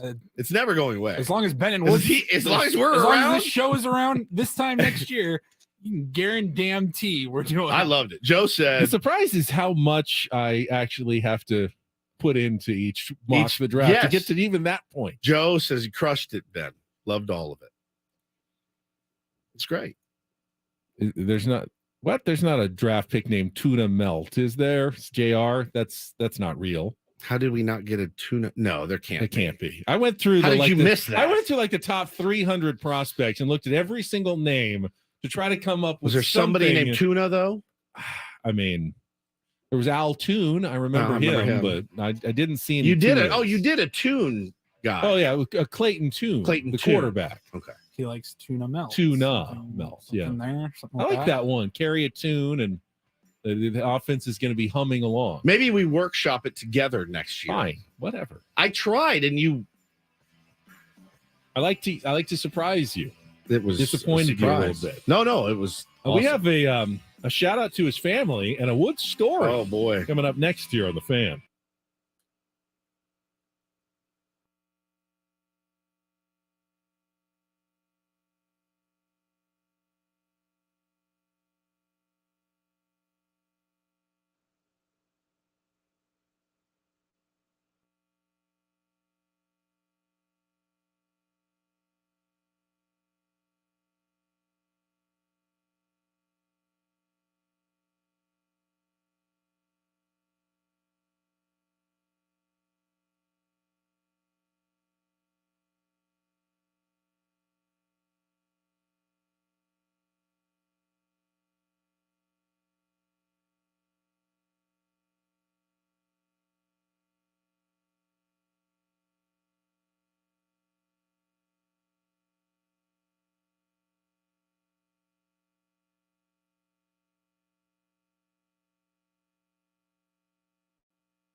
All right, we are.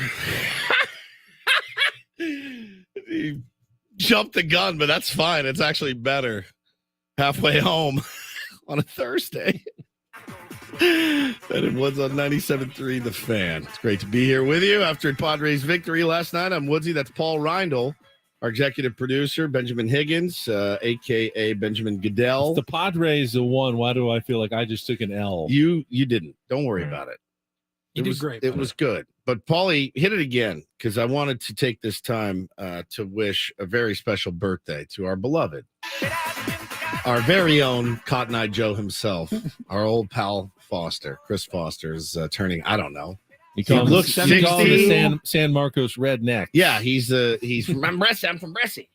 Hey, y'all want to come get some gelato in Bresci? You haven't had gelato. Yeah, you ain't never had. I know you've been to Italy. I know you have. It don't matter. There's no better gelato than you find in Bresci. This is true statements that he said. That's things that he said. That'd be Bresci Ranch off Palomar Airport Road. Bresci Ranch. Known for its famous for its gelato. Yeah, famous. It's Bresci Ranch, Italy, and then the rest. Yeah. So, you see that drive? Woo, 210 down the middle. All 135 yards. That's our boy. He is a dear, dear friend of the program and brother, and he is just the best dude ever and a guy you want in your corner every time. And we're all fortunate to have him in ours. And happy birthday, brother. We do love you, and we wish you a very happy birthday. I'll see you tonight. I'm taking my kids up. He's bringing his kids. A couple people bringing kids up to Dave & Buster's. So going to go party at Dave & Buster's on a Thursday night. Kids are stoked. And love you, man. Happy birthday to you. Before we get to your story and a shout out to his family, did want to tease 24 hours from now, we will be joined on a Friar Friday live from Mexico City by the skipper, Bob Melvin. Just got confirmation that Bo Mel will be with us tomorrow morning at 8 a.m., assuming, the international calling works and everything is smooth.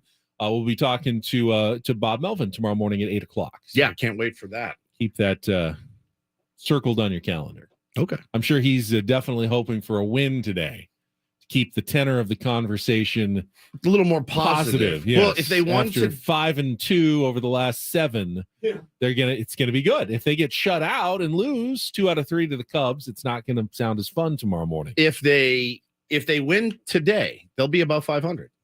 They will be. It feels like it's been a while since they've been above 500. Dare I say, today's a must win.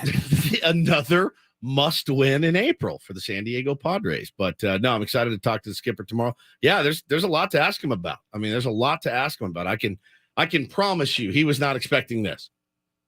We have not talked to him since opening day.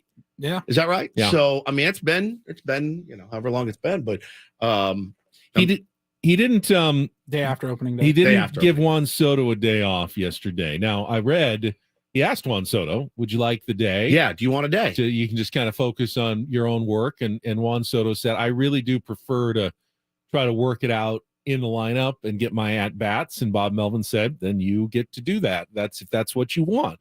At some point, the manager can step in and disagree with the player. Maybe it's not this early in the season, but it was apparently offered to Juan Soto as a way to, if you wanted to, focus on some fundamental mechanical things, whatever, you could take the day off. But he did not. He was in the lineup, did not get a hit yesterday. Again, 3 Ks, 0 for 5. Continues to struggle. Did hit one ball hard down the line, but resulted in an out. Got an interesting, before we do the shout out to his family, this is, I think, more important.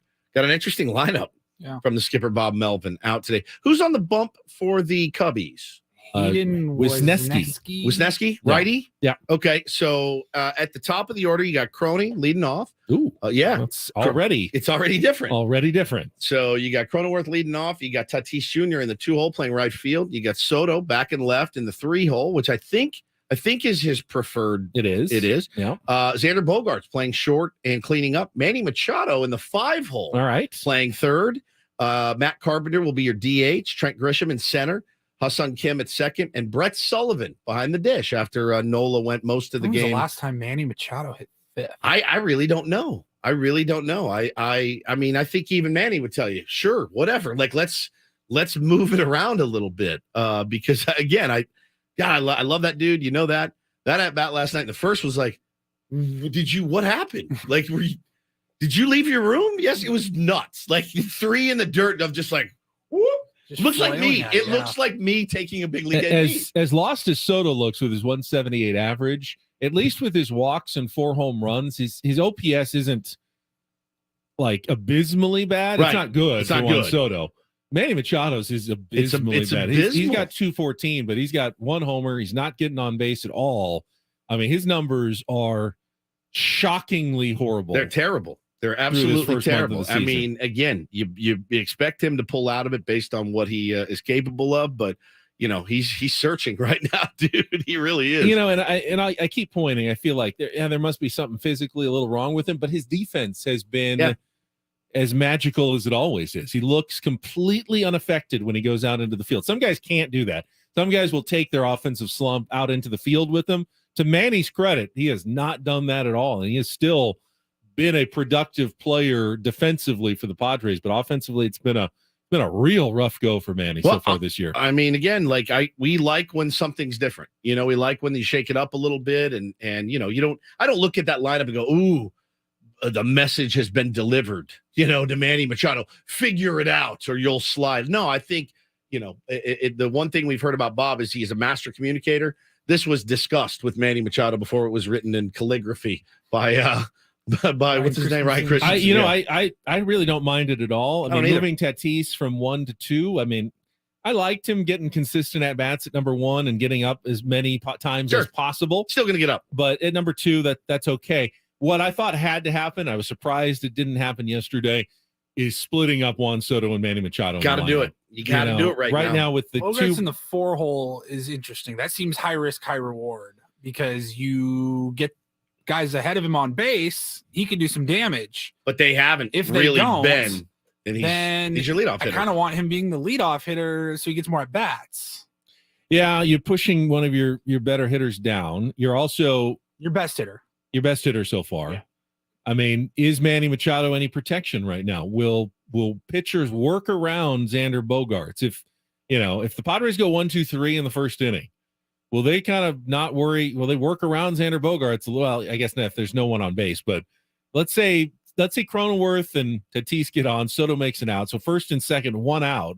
You work around Bogaerts at all to get to Machado? If the second and third, there's an open base. I don't know. Right now, absolutely. I absolutely throw Manny 3 sliders in the dirt and I take my chances. I do. And that's just where he is right now. So again, I feel like we've said this like a broken record. He has hit some balls hard recently. They're just not finding holes. They're not going out of the yard. He got, a wind-aided double last night that more than likely with no wind probably was a bomb because it did go back to the wall. But he did just miss a pitch. You saw him slam his bat down a little frustrated later in the game. Just missed a hanger. And Manny typically when he's locked in, he does not, well, not typically. When he's locked in, nobody hits the off speed like him. Nobody. He doesn't miss that pitch when he's locked in. Nobody hits the breaking ball better than him. There's nobody better. There's nobody better against the hanging breaking ball than Manny Machado. And nothing's hanging. And when they are, he's missing them. So that's really like the only hanger I've seen him miss. Everything else is that one that starts down the middle and he is over the top. He swung at 3 pitches in the dirt essentially to start off the game yesterday. And I think this is a good move and hopefully it works out. One more lineup note, not Padres related, but if you were listening in our last hour, we did a few minutes talking about Drew Maggi. Oh, tell me he's in it. He is starting at third base today for Let's the Pittsburgh go. Pirates. That's fantastic. Are they still playing the Dodgers or have they I think moved so, on? yeah. They got one more against the Dodgers. Yep. So, hey, go Pirates, go Drew Maggi. Yeah, no doubt. Time for your first knock today. They could have had 2 wins in a row. Remember, they blew a 7-2 lead against the Dodgers on Tuesday. And then yesterday they won quite handily against the Dodgers. When do we start to believe that the Pirates are real? I mean, the Dodgers are no slouch. They're not a bad team. Pirates could be in first place in August, and we'll be going, is this team Is for this real? team for real? Yeah, it's nuts. When do the Padres get to face a team that's not playing well? I don't know because somebody made the point this morning. I think it was our buddy Chris. He said, dude, the Giants are red hot, and we're about to play them. And then we take on the Reds, who are red hot. Between them, you said the Giants and Reds have won a combined 8 in a row. Next 2 opponents for the Padres. When does it let up? You've got the Braves, the Diamondbacks, the Cubs, the Mets. I mean, you've just been playing over 500 teams constantly since your opening series, and now you're finally getting 2 teams that are actually under 500, and they're both red hot right now. On fire. It's baseball, man. We're got, baseball though it evens out. And right now, it's not evening I think out it for the will. Padres. I think it will. Let's get all this crap out of the way now. Like, let's have these weird things now and just kind of try to tread water. Like right now would be a great time to play the White Sox. Oh, yeah. They're horrible. You They're know when terrible. the Padres play them? The last 3 games of the season. They'll be scorching hot, screaming They've into brought the up all their playoffs. minor leaguers. They got a good energy going those last 3 games. Screaming into the playoffs. Like, massive comeback. Yeah, I know. But listen, you should beat the Reds even when the Reds are hot. And you should smoke the and Reds. you pointed out the pitching is going to get a little bit in the Padres' favor in the next couple of series. So they'll miss Logan Webb in Mexico, and they will miss Lodolo, and they will miss Hunter Green, which is, I mean, those are 2 really good pitchers the Reds have. So you're going to miss those guys. No excuses, man. You got to beat the Reds. I don't care how hot they are. You got to beat those guys. And really, you got to take 2 or 3 from the Giants as well. You have to. So that's the deal. Just try to win series. Today's a big one. Go out and win the series against the Cubs. And we'll talk about Melbourne tomorrow at 8. All right, Paulie, if you would unfortunately bring us our DJ. And I really hope we can see more unity and more peace when already things are so difficult. So, shout out to his family. We have lost the former mayor of Cincinnati, Ohio, who actually gained more fame as a talk show host later in his career. Jerry Springer passed away at the age of 79, according to a family statement. Springer died peacefully at his home in suburban Chicago. What a weird career arc that was, to be the mayor and then to say, yeah, I'll do a talk show and try to be entertaining, and then to have the show That talk show devolve into what the Jerry Springer show became. And I got to go to one. I went to one taping of the Jerry Springer show. It defined trashiness in the early 90s, Yeah, really. No doubt. And somebody, what was the tweet you saw? The babysitter for many latchkey kids? Something like along the lines of not only was Jerry Springer a great talk show host, he was also a phenomenal babysitter for every millennial who was homesick from school. Was he a good talk show host? Because, so the stories about the Springer show was that they would fly these people in, get them liquored up, be like, here, drink up. Have a ball. Here's your expense account. They had a better expense account there than we do here. We don't even have a number on what we can spend a day. They're like, drink up, eat up, have fun, go out and rage. And they would get these drunk lunatics on stage and they would go into fist fights. I used to see the security guard, Steve, I think his name is Steve Wilkes. He used to come into the bar I worked at 4 days a week. It was a scene in Chicago when I lived there. So I worked with a lady named Penny. Penny's brother was a famous game show host in Japan and knew Jerry Springer. And she goes, you guys want to go to a taping? I go, yeah. So my brother and I went. And, it's the first and only thing I've ever been to like that. But we sat there and we had live studio audience. So they have like a section in front. We were the first section I of went to Conan O'Brien. I imagine your experience was a lot different. It was a lot different. So there's the front section, then there's a little space, and then there's the second section. We were like on the corner of the second section. So we're front row, second section. We're giddy. Like we're laughing. I'm like, oh my God, this is insane. I can't believe we're here. All right, let's bring out, Do you know the topic of the show before you go in? They're all the same. It was, my boyfriend's cheating on me with my sister. And I think that was it. Man, we're sitting there and 2 seconds. Jerry. Yeah, we're Jerry. And so we're sitting there and they bring out this woman and she's like, and it's just Alabama, like, I can't love him no more and blah, blah, blah. And he's cheating on me with my sister. And then he comes out and Jerry's like, so what's the deal, man? We'll never forget it. We still say it to each other all the time. He goes, he's sitting there. He's looking at the audience, straight face. He goes, I love her, Jerry. Just like that. And he breaks down in tears. And then the other girl comes out and then, bitch, I can't. And then next thing you know, and my brother and I are like, oh my God, it's like 2 seconds in. I'll call my brother and say, I love her, Jerry. It was unbelievable. It was unbelievable entertainment. But like, you can only watch so much of the Jerry Springer show. It's like Doritos. You can't eat a whole bag of Doritos. See, that I would think that for Jerry, it must have gotten tiring. Do you think after so? A while. Yeah. Oh my God, I bet it was terrible. Every single day, just go, we got to do this again today. Looking in the mirror going, I mean, some people I like was the being mayor. circus masters, the ringmaster of the circus. He's like, I was the mayor of a major metropolitan city, and now here I am. He made so much money. So much money, yeah. So much money. You'd have to pay a fortune to get me to go in there every day. Be like, all right, here we go. So your sister, huh? And so Jerry Springer was first, then Maury Povich. Povich was pretty much the same. Was thing. Maury? They didn't fight though, but they did the similar, like, you're not the father. It was and all certainly in the same realm, Yeah, right? Jerry was Steve. He got his own. own show. Yeah. Then Oprah came along in Chicago. Yeah, Did it a little Oprah's in differently, Chicago. but became obviously little different hugely vibe successful. there. Yeah, Dr. Phil. Yep, Dr. Phil. It was. I mean, look, I'm happy to say that I got to do it because it was a scene. It was an experience. So shout out to your family, Jerry Springer. Gadino Saris, our smart baseball segment is coming up. Oh yeah, thank you.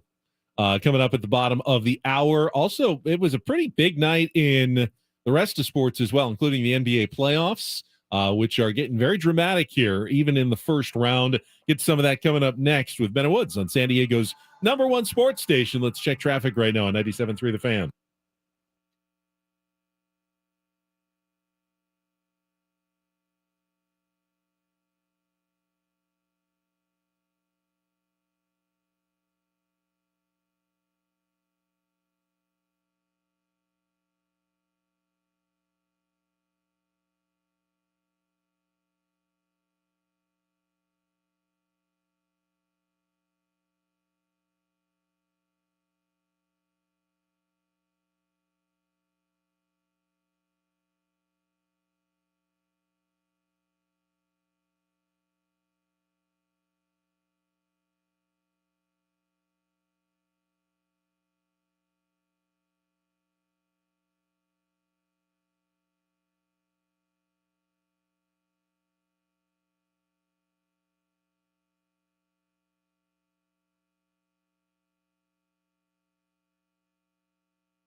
Emailer Bob says, many years ago, my brother and I attended a Friars Club roast for Jerry Springer in L.A. Bet that was awesome. Says it was hilarious and crude.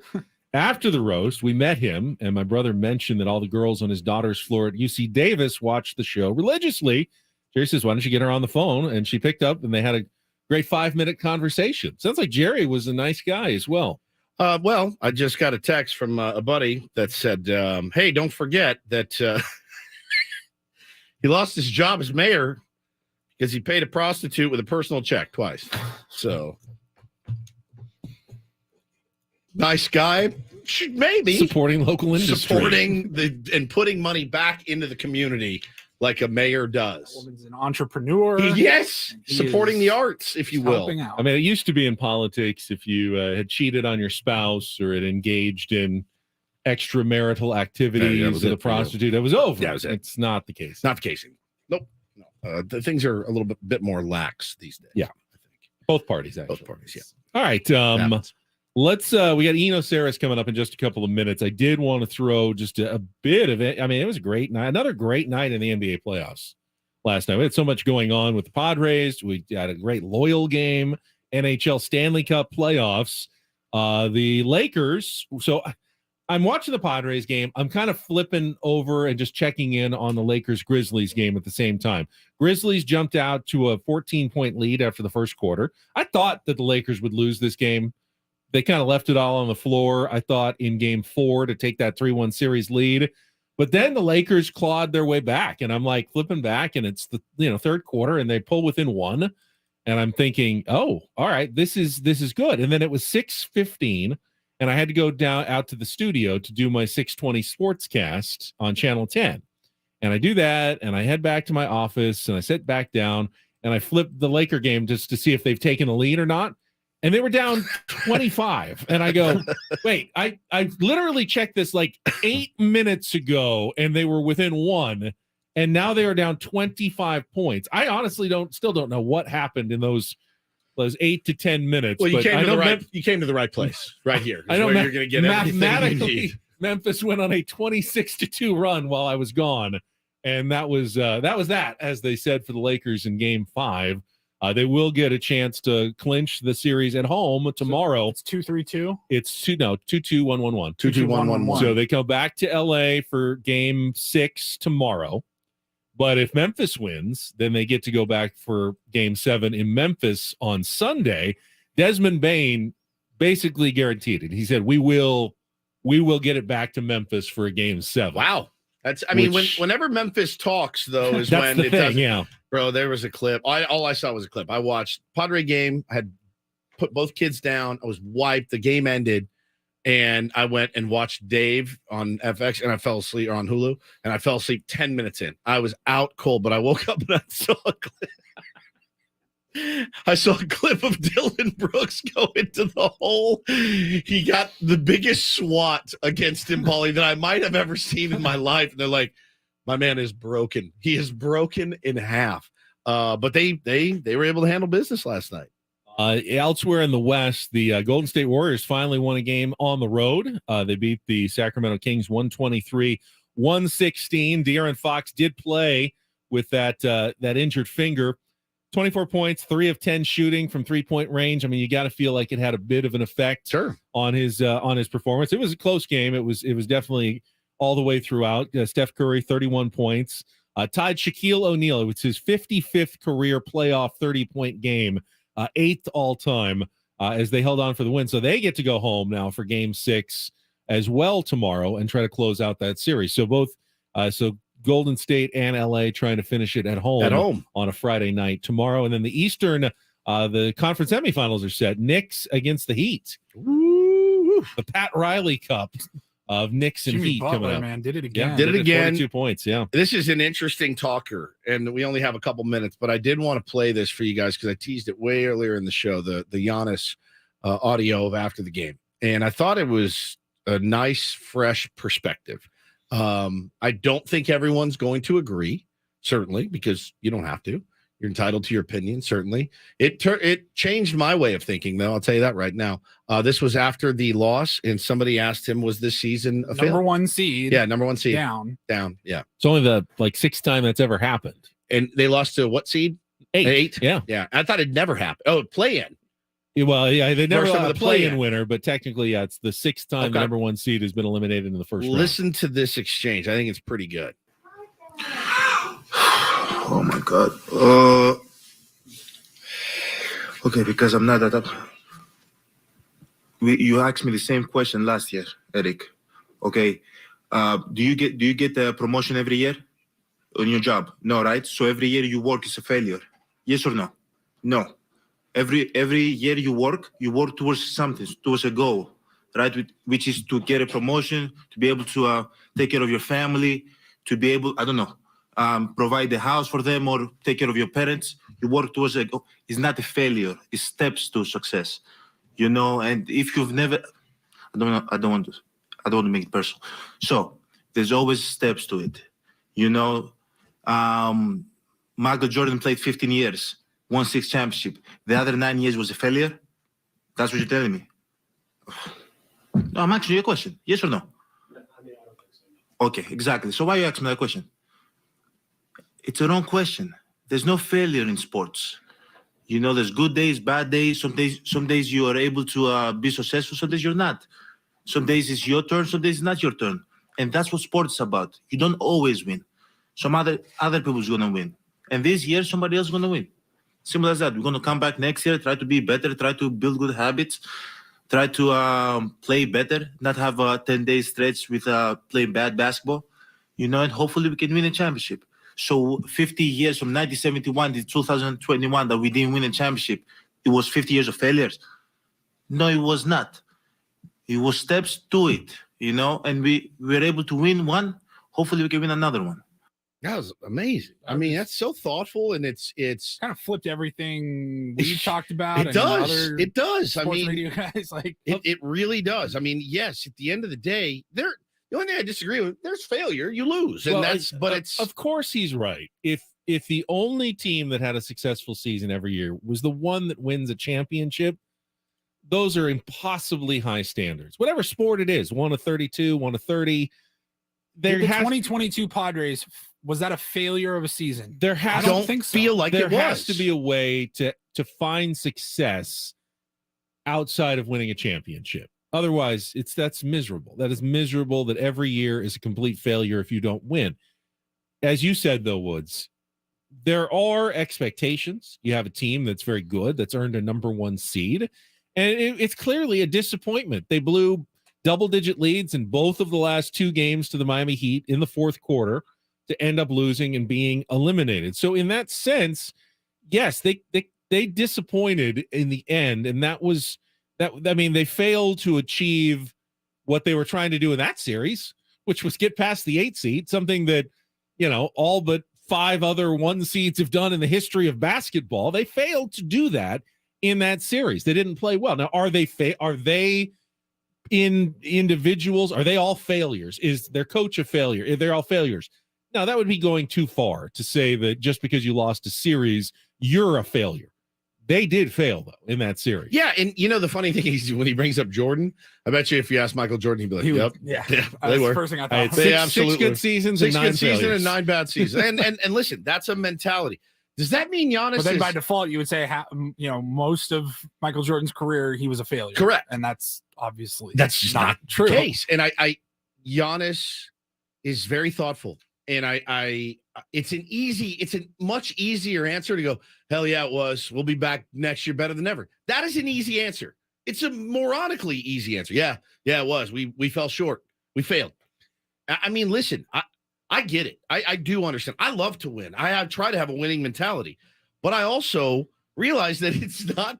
It's sometimes it's out of your control. I understand. If you answer the question in a way that looks like you're trying to dodge accountability, right? I don't like that. Like he did. No, not it wasn't a try failure. To do I that. got my points, and yeah, you know what? I did my job. I couldn't stop Jimmy Butler. I mean, what am I supposed to do? You're trying to dodge accountability. I don't think that's what Giannis was doing. He was being thoughtful and kind of explaining what the reality of sports is. And it's just a different way to think about it. And it really resonated with me this morning when I listened to it for the first time. I couldn't be more impressed with a guy than him, even though they did get bounced by a play-in team. I'm still massively impressed with him. Wasn't his fault. I think he had 38 No, it and wasn't. 20. We got some smart baseball coming up next. Our weekly with Eno Saris from The Athletic when we return on San Diego's #1 sports station, 97.3 The Fan.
Never mind. Eno Saris coming here. On Wait, he doesn't Thursday. waste our time. Never at all. Never. We'll waste his time just a little bit. He probably doesn't care what the traffic is in San Diego, being that he's not here. But I know some of the people trying to get to work might. So we'll talk to Eno Saris right after this check of traffic here on 97.3 The Fan. From the premier Kia of Carlsbad Traffic Center, part of the Premier Auto family, here's Kelly Tannick.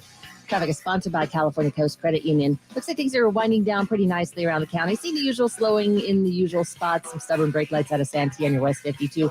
Hey guys, just a reminder, that stretch of the East 78 remains closed from El Camino Real to College for that road work. They're hoping to have that wrapped up this week. We'll definitely keep you posted. California Coast Credit Union is here to make home buying easy. Whether you're a first-time buyer or looking to refinance, CalCoast has a solution. Zero closing cost home loans available. Visit calcoastcu.org. Restrictions apply. Equal housing lender. I'm Kelly Danick with Ben Woods, San Diego's #1 sports station, 97.3 The Fan. Oh, I thought you were going to play the music, and then I was going to read. I guess first I read the super polished, yet to be named Smart Baseball Weekly segment with Eno Saris is brought to you by 7 Mile Casino, just 7 minutes from the ballpark, by the Bay in Chula Vista, and then now you play the music. You don't play the music at all. We're gonna have that next week. No music all at right. all. Okay, Eno, We are on fire. Sorry, I guess I was confused. Eno has always had music, and I thought for some reason there was going to be music. Eno, my bad. You guys are on top of your game. We are. Yeah. I mean, Just crushing just crushing it this morning. Good morning to you, my friend. Hope like the Juan Soto and Manny Machado. So correct. sports Very, very. We just couldn't pull the trigger, and that's kind of how it looks right now. You had a tweet that obviously got a lot of attention last week. Let's see, on the 21st. So that was 6 days ago, and I loved it, man. I loved it. It was like a visual of what people needed to see. It says that the book is clear. Fill the bottom of the zone against Juan Soto on the left. Soto keeps taking those pitches. See the swing map on the right. He needs to burn them on those low pitches somehow, or this will keep happening. And it's ever since you mentioned it, that's what I've been watching. I've been watching pretty intently every AB that he's taken, and man, were you right, my friend. You're pretty good at what you do. Yeah. I mean, he has a flat swing. And so when he hits homers, he's basically tomahawking them at the top of the zone, maybe even high and tight. That's where he really likes it. And, over time, pitchers figured out that that's not where they should be. So, they've been filling up the bottom of the zone, and he's been taking it because that's not the pitch he wants. And so a lot of times it does lead to walks because people don't have that great command and they're going to miss down there. But at the same time, if they do hit down there, that's called strike three, which is what we've seen a lot of. It's not just Manny and Soto. They're certainly struggling, but I see you put out these great little lists on Twitter. Guys who are, four-seam fastballs who are like the velocity is down. Oh, Michael Wacha's number 1. Guys who are swinging and missing more. Oh, Jake Cronenworth is number 3. Do you have anything positive to say about the Padres?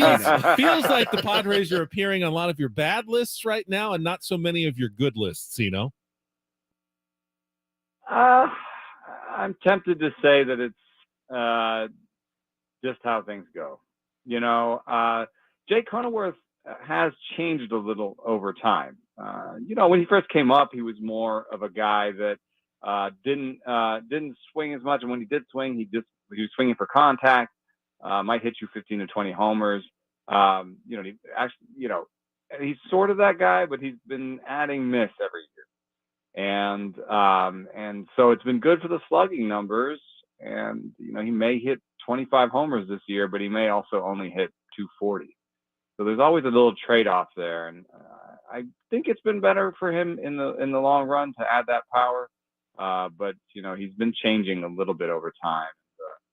It's hard to kind of point to anybody other than Xander that's really firing on all cylinders right now. Yeah, it is, and here we sit though at 500 against a really tough schedule, and there's Padre fans that don't want to hear that. There's Padre fans, and I fall into that category a little bit. Where I'm like, look, this team should rarely get shut out, if ever, with what they have.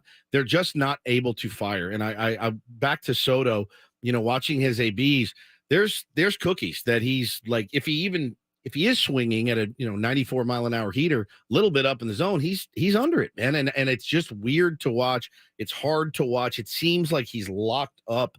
Have you agreed with, Bob Melvin said last night, he's going to let him, Juan wants to hit his way out of it. That's really the only way. I mean, what kind of information could they give him, today to make him a better hitter?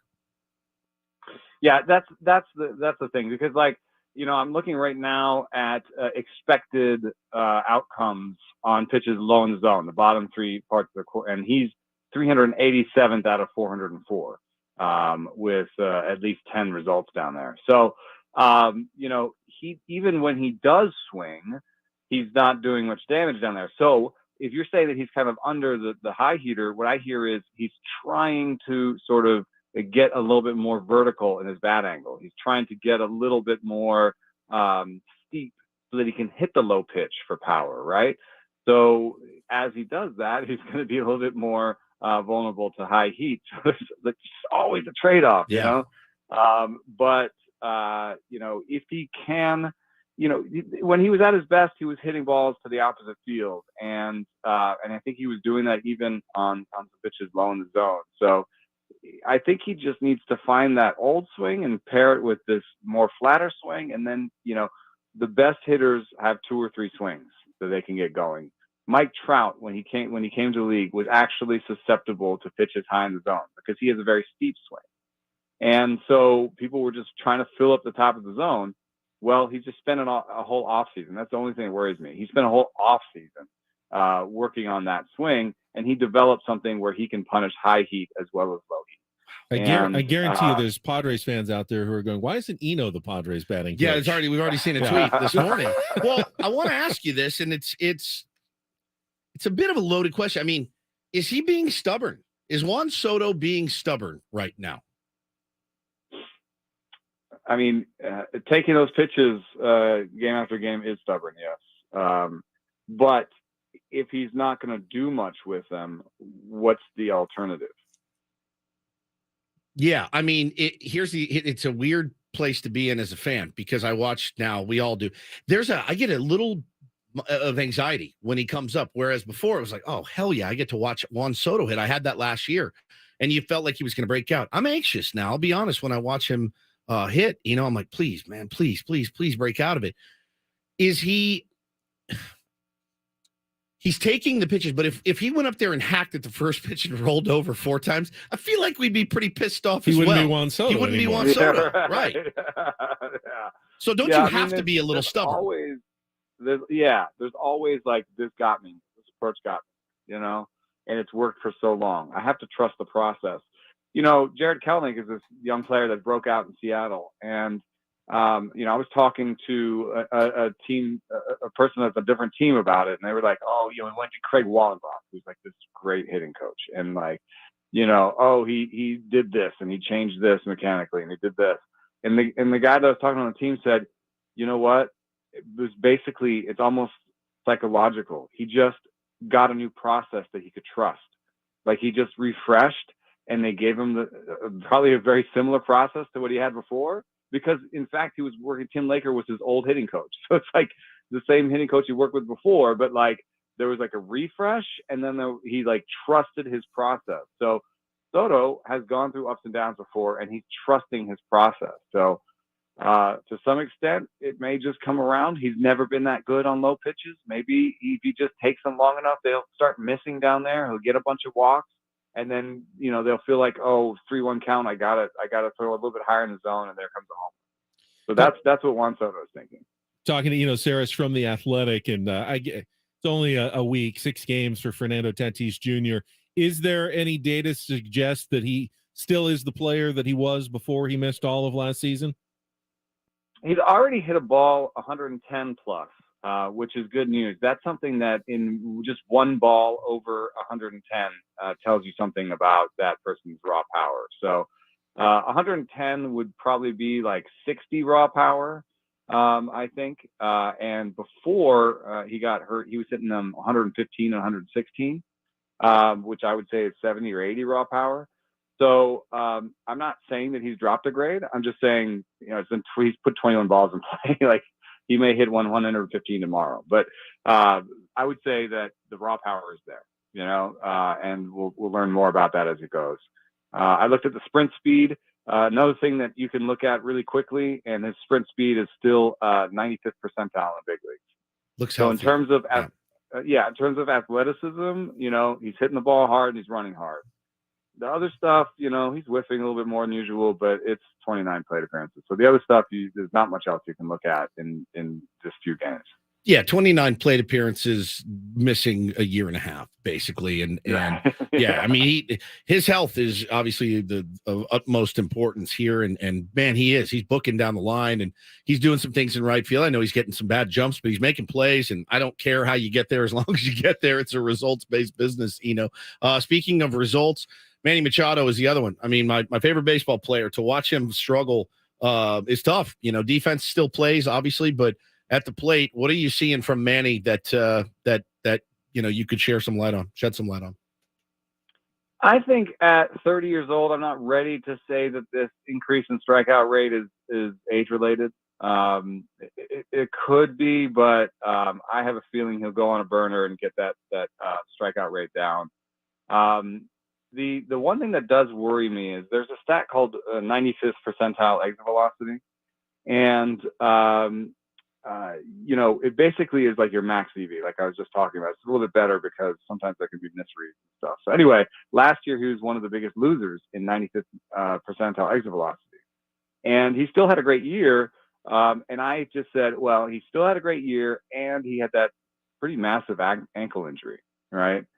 So, I thought he kind of played through. And so I thought, that explains the drop in max EV. Well, now you come to this year, and his hard hit rate is one of the biggest droppers. There was a tweet by Mike Petriello about it.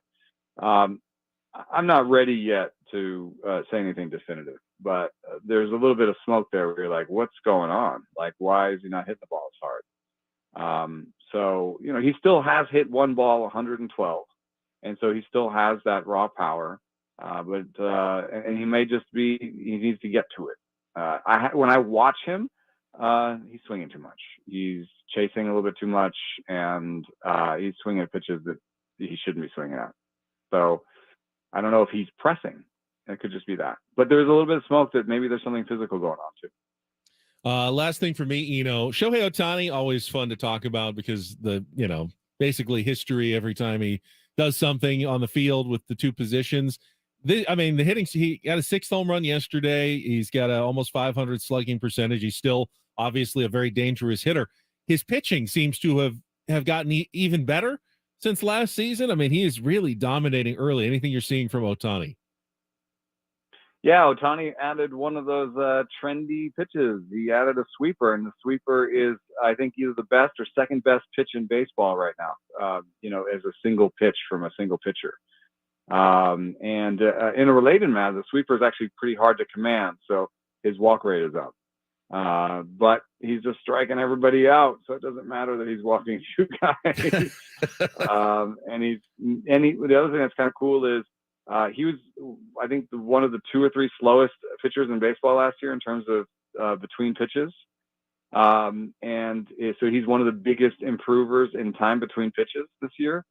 And he's maintained a 97-mile-an-hour fastball despite cutting seconds off of, 5 seconds, 6 seconds off of how much time he spends between pitches. So he's kind of a one-man example of the fact that the pitch clock does not seem to be changing fastball velos or fatigue or injuries or any of that just yet.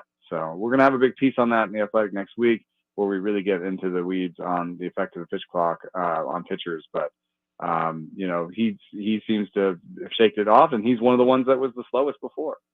Interesting. And then, if they ever do something on hitters, we're looking obviously closely at both Soto and Machado, who are were two of the more languid batters in Major League Baseball in terms of liking to take their sweet, sweet time, and wondering if maybe those struggles are related to the fact that they are out of their rhythms and their comfort zones, I got a suggestion for both of them. I don't know if anybody listening can get this to them, or if they're listening, that would be amazing. But my suggestion is something that the Giants are doing right now, which is take your time out right away. Soto's done Take that your a couple time out times. Yeah.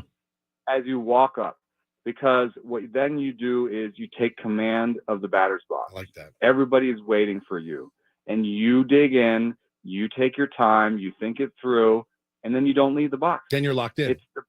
It's what Barry Bonds did. Barry Bonds strolled his way to the plate, took his time, and then his feet never left where they were. And so I think that could be an approach. It's something that J.D. Davis came up with us here, because he's like, one time I tried to walk up there and I stood in the box and there was a pitch. Yeah. He's like, I don't want that to happen again. So I'm just going to take my time at the beginning and then get in there and be ready for all of the pitches. Great stuff. We're Thank out of you, buddy. time. We'll talk to you next week, man.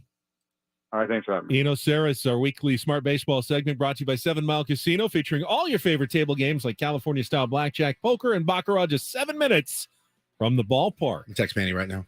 Yeah, I was going to say, there's a way we can get it to them. Yeah. I'd be Try it. hesitant to try to make a suggestion, but we could do that.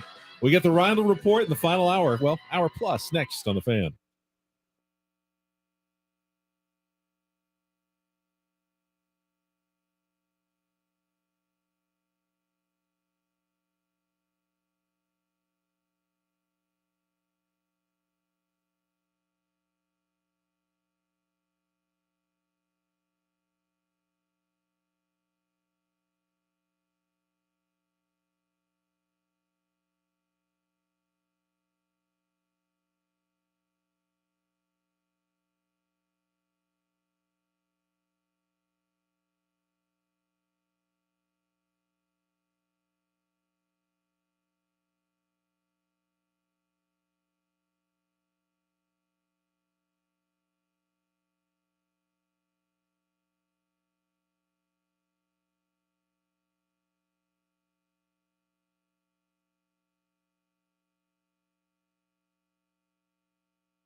Welcome back. Is there thanks again to Eno Saris from The Athletic. So good, Is man. there a scenario in your mind where Juan Soto and Manny Machado can continue to struggle and struggle and struggle for whatever reason, and just both have, basically the worst seasons of their careers, and the Padres could still end up as a decent playoff team because they still have so much with Tatis and Bogarts? God, and you the hope pitching so. staff? You hope so because Or is it more reasonable to say if Soto and Machado don't ever come around, and I firmly believe that both of them are going to come around and be the players that they have been in their careers, but if they don't, then this is not going to be anywhere near the season we thought it was going to be. I agree. I can agree with that. I think that's obvious. I would, I guess, optimistically say last year you had both of them, but you didn't have Xander or Tatis. Yeah, it's and like you got close. You're subbing out So two he for took those two, but they're still on the field. They would still. I mean, you tell me Manny Machado, no matter if he hits 185 all season, is he still not a threat in the playoffs? Like he is. His glove will still play, and that's valuable. But to watch him turn into, somebody that doesn't hit 29, 30 bombs. Look, man, he's got one home run right now. Man, and he can go on a tear. He hits them in bunches. I don't think he's getting to 30. Well, because of that, a normal player struggles the way Manny Machado has struggled.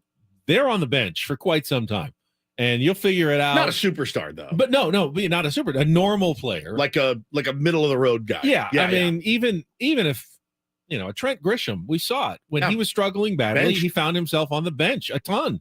You hit 180, you with very little bunch of power strikeouts, and a lot of strikeouts. You don't play in Major League Baseball, with one exception. If you are a superstar player, you pretty much are in there until you get going, and that can hurt. That can hurt your team because they're not going to sit Manny on the bench for a week and a half if he's hurt, unless he's hurt. If he's healthy, his defense is still going to play. You're going to think logically, not wishfully, but you're going to think logically, this is probably the day that he gets going. So why would I take him out of the lineup? Because today is probably the day Manny Machado turns it around and becomes Manny Machado.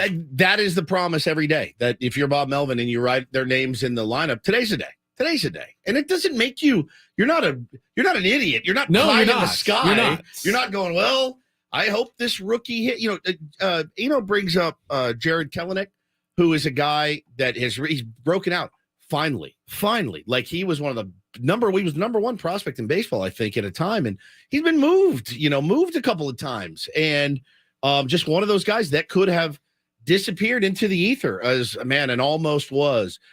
He stuck to his guns. He worked his tail off. He's in it. It's unlocked. He's still going to go through slumps from time to time. But he's going to have every opportunity, and so is Juan Soto, to figure it out. I have no problem with that because, again, I don't know how, and I'm seeing people out there discounting the fact that they have track records. What else do you go on? I mean, if you're just going to go on quality of ABs, they should both be on the bench. But who are you going to replace them with? It's different also. I mean, Brandon Drury had a nice first half of the season. You say, well, he had a track record and he wasn't very good once he came over to the Padres. It's different to have a track record of a hot few months and hope that it sticks around. Yeah. Manny has a track record of a decade. Correct. Juan Soto has a spectacular track record of what? 4 years, 4 seasons. I mean, it's more than just a hot few months. It's more than just a really good season. It's season after season after season after season in which they have produced on, sometimes Manny's been MVP. Sometimes he's only been, a solidly well above average player. Yeah. But it's always been somewhere around there. Juan has been pretty much in the close to the MVP every year of his career, except for last year. Yeah. It's not, they're not flashes in the pan who have just fizzled out. Right. You have to be patient. Which is why you put him in the lineup every single day and hope that today's the day. I understand. I understand that hope is not a strategy. It's not. But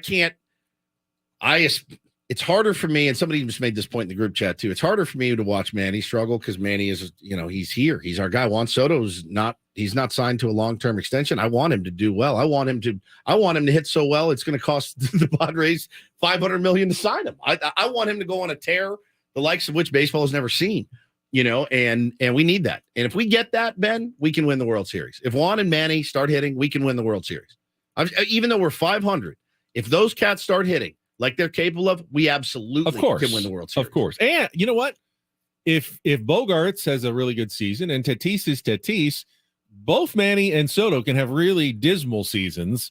Padres could still get a wild card into the playoffs. And then if they got hot in 1 month and it was October, they could still win the World Series. I mean, it's wild to be talking about this, but I just don't think anybody could have seen that those two guys in particular were going to be the guys that are a bit of weak links in the lineup right now. Not even a bit. They're weak links in the lineup. Padre Bod says on the chat, AJ Preller's built a roster deep enough to withstand slumps from key players. The team has shown resilience at every turn. Yeah, I would say that a 13-13 record with both Soto and Machado off to terrible 26-game starts is a sign that this team is built to avoid huge swoons. I mean, is it possible that then, instead of Soto and Machado locking in, that all of a sudden Bogarts joins them in a slump and Tatis never really gets going? Yeah, but now you're getting pretty far-fetched. It's weird that both of these guys are slumping at the same time. It would be otherworldly if all four of them were just in an extended slump together and the Padres went on a stretch where they lost, 14 of 16 games. I don't see that ever happening. The worst they should be is what we just saw this month. 13-13 against a tough slate. Yep. And that's not bad. It should. So now we're just waiting for the good stuff to emerge. All right, let's get to some headlines with our own executive producer in the pink today, Paulie Randall. And get things started here with our today's edition of the Rindle Report. Now tuned into the greatest. Welcome to the Rindle Report with Paul Rindle. Hi, Paul. All right. 2 stories from the world of sports that we haven't gotten to yet. We'll start off in Major League Baseball. And 1 story that you didn't know you needed. Are you laughing, biatch? It's the Rindle Report Hey, Paul, how you doing? Okay, how are you? on 97.3 The Fan. Are you ready to bless the mood? I need some help, please. That was good. Can I get a yeah? Oh, yeah. All right. All right. Might have to add a new drop to that, Paulie. The audio I sent you guys last night of my 2-year-old. Terrible twos have arrived in the Woods household. I don't want I'll ruin people's mornings if I played that. It was a yogurt related Play it off your meltdown. phone. Just pull it up just next pull it to up, you. yeah. Okay. Put it up. Just While you're calling it up, I'll say, Paulie, I like how you've coordinated your Padres hat with some of the City Connect SD colors, the pink with your pink sweatshirt. thank you. Woods and I are wearing the El Paso alternates. Oh, there he is.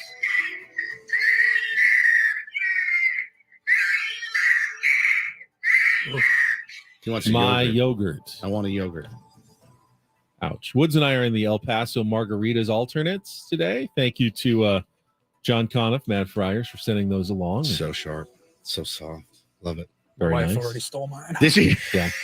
Or I gave Mine it to goes, her. I didn't get one. I was like, there was an issue. Sorry. Go ahead, Paulie. All right, I we want a will. yogurt, by the way. Yogurt? Yeah, I want a yogurt. You want a I want a yogurt. I want a yogurt. I want a yogurt. I want a yogurt. I want a yogurt. I want a yogurt. I want a yogurt. Imagine living your life that way. I want a You yogurt. didn't I want a give him the yogurt. I want a yogurt. yogurt. You No, didn't give we him did the not give him the yogurt. He is not the boss. I'm the boss. I want a yogurt. I want a yogurt. I want a yogurt. Good Lord. All righty. So we will start off here locally. San Diego, 1 step closer to an MLS team, it looks like. I'm reading from ESPN. Jeff Carlisle wrote, so a couple months ago, Don Garber is the commissioner of Major League Soccer, and he said that Vegas and San Diego were the 2 leading candidates for expansion teams. And then Jeff Carlisle writes, one source with knowledge of the league's thinking went so far as that San Diego is clearly the leader in the clubhouse, and that if the deal goes through, a team could begin play in 2025. That's pretty soon. to San That is Diego. soon. Well, I mean, the stadium's done. 2 years from now, we could be cheering on our own MLS team. Got to just get the uniforms, order the uniforms. What else? That's probably it, right? You got the Yeah, stadium. it's That's our it. team name. Just get Players, the name and uniforms. Expansion draft of some sort. You're good. Training facility, possibly somewhere. Wouldn't you train at the snap? I don't think so. No? I think you have your a own field facility. somewhere else where you have a Practice fields, facility. workout area. Now, obviously, there's the politics of what happens to the Loyal. Yeah. San Diego and State Landon football Donovan. practices at San Diego State. Yeah, they don't practice at Snapdragon. Oh, State. yeah. Yeah. They have like 3 practice fields. But you could. Gym. You had to. They could. I mean, I'm sure you They go there for like walkthroughs. You or train something. on a little walkthrough on the pitch where you're gonna compete, but your normal training session, like the Wave train at the polo fields in Del Mar. Place you frequented many times in your youth, I'm sure. Mother, is the Rolls here to take me to the polo field? All right, question. Have you ever been to the polo fields? Of course, in Del I've Mar? been to the polo fields in Del Mar. Have you ever actually watched live polo? I have seen some You polo are at the polo field. Spalding. You weren't there to like watch your niece's soccer Right, game, no. right? I've also done that. There's big soccer tournaments there. Spalding over And here. I also went to a concert on the green there once. Who played? Gordon Lightfoot. No, it was Bread. No, who was it? I did. Who sings "You Make Me So Very Happy"? Engelbert Humperdinck. No, it's not Earth, Wind, and Fire. It's the other one. It's Blood, Sweat, and Tears. That's right. That's who I saw on the polo green in Del Mar. Spalding. What a hamburger! You're such a delight. He's amazing. So He's seen live polo. He's seen it with his own eyes. yeah, of course he has. It's fairly impressive. I mean, I bet it is. I bet it is. You gotta control a horse and have a like stick. playing golf at the same Yeah. time on a horse. I Did mean, you get not excited at easy. all? Like, were you following along? Did you spill your You know what's caviar? fun about polo? You know what their quarters, their periods are called? What? Chuckers. Chucker. Like the first chucker and the second chucker. There's 4? Yeah, I think there's maybe more than that. Oh, wow. But there's each segment of the polo match is a chucker. Okay. Saw this morning. Our friends gem. over at Barrett Sports Media. It's a fairly inside radio website, blogs, insider information, and all of that. They did something fun here. So they took 32 sports radio hosts, just like yourselves. 32 from 32 NFL markets. So you guys we're not like none of us ourselves, were eligible okay. for this. We don't have a team. And they did. You don't have a football team, so we're not going to ask you. They did a draft 1 through 32, just one round of the best sports radio guests that they could ever have on their show. Ooh. People they've had, Like a bucket list or I people think they it's have people had? they have had on their show, and just this person is elite. Any guesses on who would be on your list? Who your is draft on the board? actual list or who would be on my list? I guess any who was on the list. I should say. just There like- were some surprises. Let me tell I you. haven't thought about this, but my first instinct, someone we've had on that I thought was great and would always be great, Bob Costas. I was just going to say the same thing. He was phenomenal. Bob Costas. We had him on Not one on the time. list. Not on the list. No one picked Bob Costas. Holy cow. I would say let's Lee see. Lowenfish. Number 2, actually. How about somebody we've had on. Sorry, I didn't realize we broke Ben. That's mean. I just it's not Sean. He's nice. He was a nice man. I'm not going to lose it on that one because it would be too mean to lose it on that one. I want to know more about Like the once radio it said, guests. Jerry Jones is the greatest radio That's a guest good- ever. He would be incredible. They have a weekly. To have a on the weekly show with in Jerry Dallas. Jones would be amazing. He was number 27, drafted 27th overall. Who's Kevin number- Harlan was number 28. He's really He's good. I great. like having him on. Yeah. The number 1 overall selection went to David Kaplan. I believe he's out of Chicago. He picked Charles Barkley. Yeah, he'd be good. See that? He'd be really good. A fun guest. Michael Irvin drafted number 2. He's all right. He's I've heard okay. him. I've heard him enough. in my Keyshawn life. Johnson. What? I don't. You're the third pick in the draft. You go with Keyshawn Johnson. All these people out here. I mean, he's That got was his bad. own radio show, right? Yeah. So he's got, he can talk. And I mean, these are football centric markets. Obviously. You're really going to So- hate number 4 if you didn't think Keyshawn Johnson was great. Somebody chose Peyton Manning.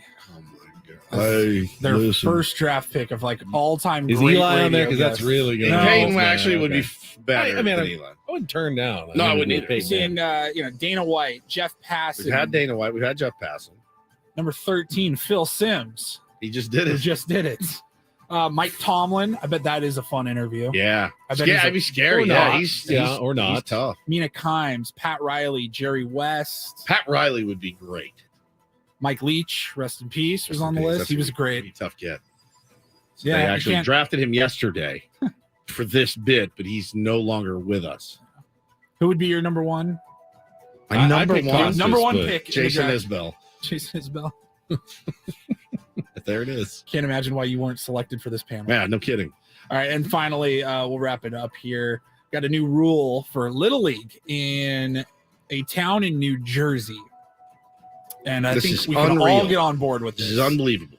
So, a town in New Jersey has had several umpires, Little League umpires, already walk off and leave the field after they were harassed by parents. So, the league and the town came up with a punishment. If you are caught berating an umpire during a game, you are banned from the Little League complex. Smart. Good. Unless you agree to suit up as an umpire yourself and you have to call 3 games.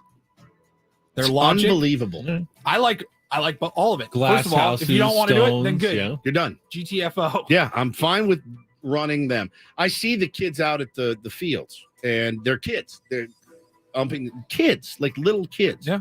Like 12, 13-year-old kids with the big, the old Eric Gregg pad in front, and I'm watching. And they're awful. It's terrible. That being said, it's for 10-year-olds. You know what I mean? Clearly, no one should ever berate a youth umpire. No. Now, I don't know if this is a little on the edge. I do think it's okay if you're a kick them. coach. Stop it. Just spit on them. Yeah, throw stuff at them. Hey, Blue, that's outside Oh, again. no, that's no, no. outside. I mean, how is an No, umpire no. ever going to get better if they don't get a little Your role as a constructive parent is to criticism? You can't. You shut From- the F up you and can't. root for Even your if you're a children. coach. So the umpire, even if they're bad, just thinks, Leave it hey, up to no the one said coach. anything. So, okay, This is I'm parents. saying from the coach. From Okay, the so dugout. even Yeah. when, because it's coming for me, and you guys know me, even when I if can't it's wait. a kid, I'm not gonna. Even if it's an adult, I will be like, hey, hey, listen, Yeah. give them a chance. It seems like they're up. Look how short these Right, little not guys the first missed call, but like, right. hey, Blue, you're doing a great job, but hey, that's an outside pitch, I think. That you Nobody keep calling wants a to strike. hear the parent from the stands, Right. or nobody wants to have Twitter people tweeting about stuff either. The league's logic was, you're so good, grab your some ass back gear, there. and now you're up. Grab you a got to do it bat. for 3 games Yeah. if you get run from the bleachers, and everybody's on board. Oh, that's good. Everybody loves this. I rule. may pitch that next year in the meeting to be like, hey, listen, if it's so easy, then just do it. And I have nobody bitches about. You haven't had to umpires. run anyone yet from the No, T-ball I mean, games. it's T-ball. Our parents are all really, There's not really really any supportive. umpires. If you get in ran T-ball from a games, T-ball are there? game, No, there's no umpires. You've got some serious And all the issues. other, it's been cool. All the other parents of the teams are awesome, and everyone just wants the kids to have fun. I have not run into super competitive coach out there yet with the team. I'm probably the most, but it's all positive.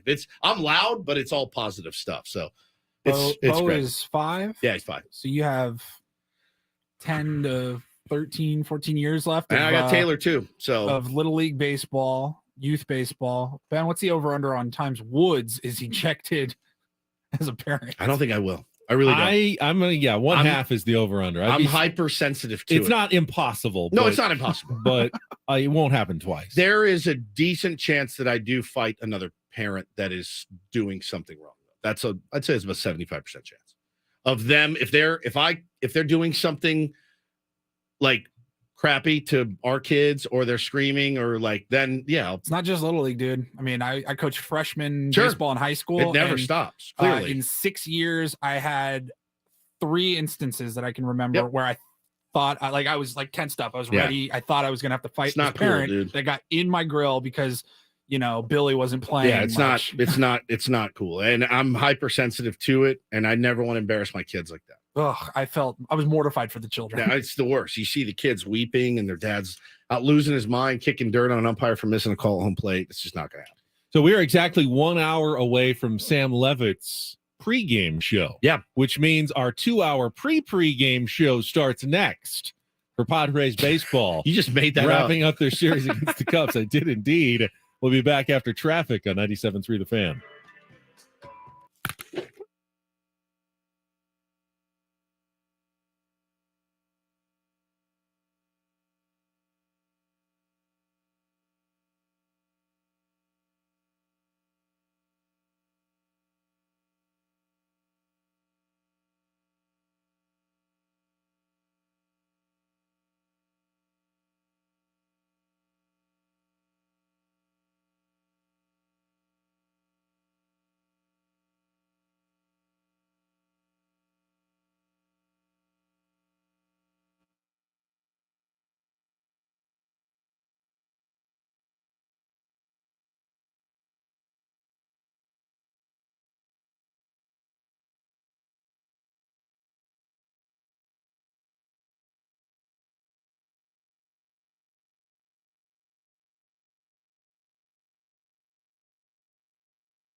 Never told you guys what happened to me yesterday. Well, not me in particular, more the rest of my household, because I was at work like I am for the vast majority of the day.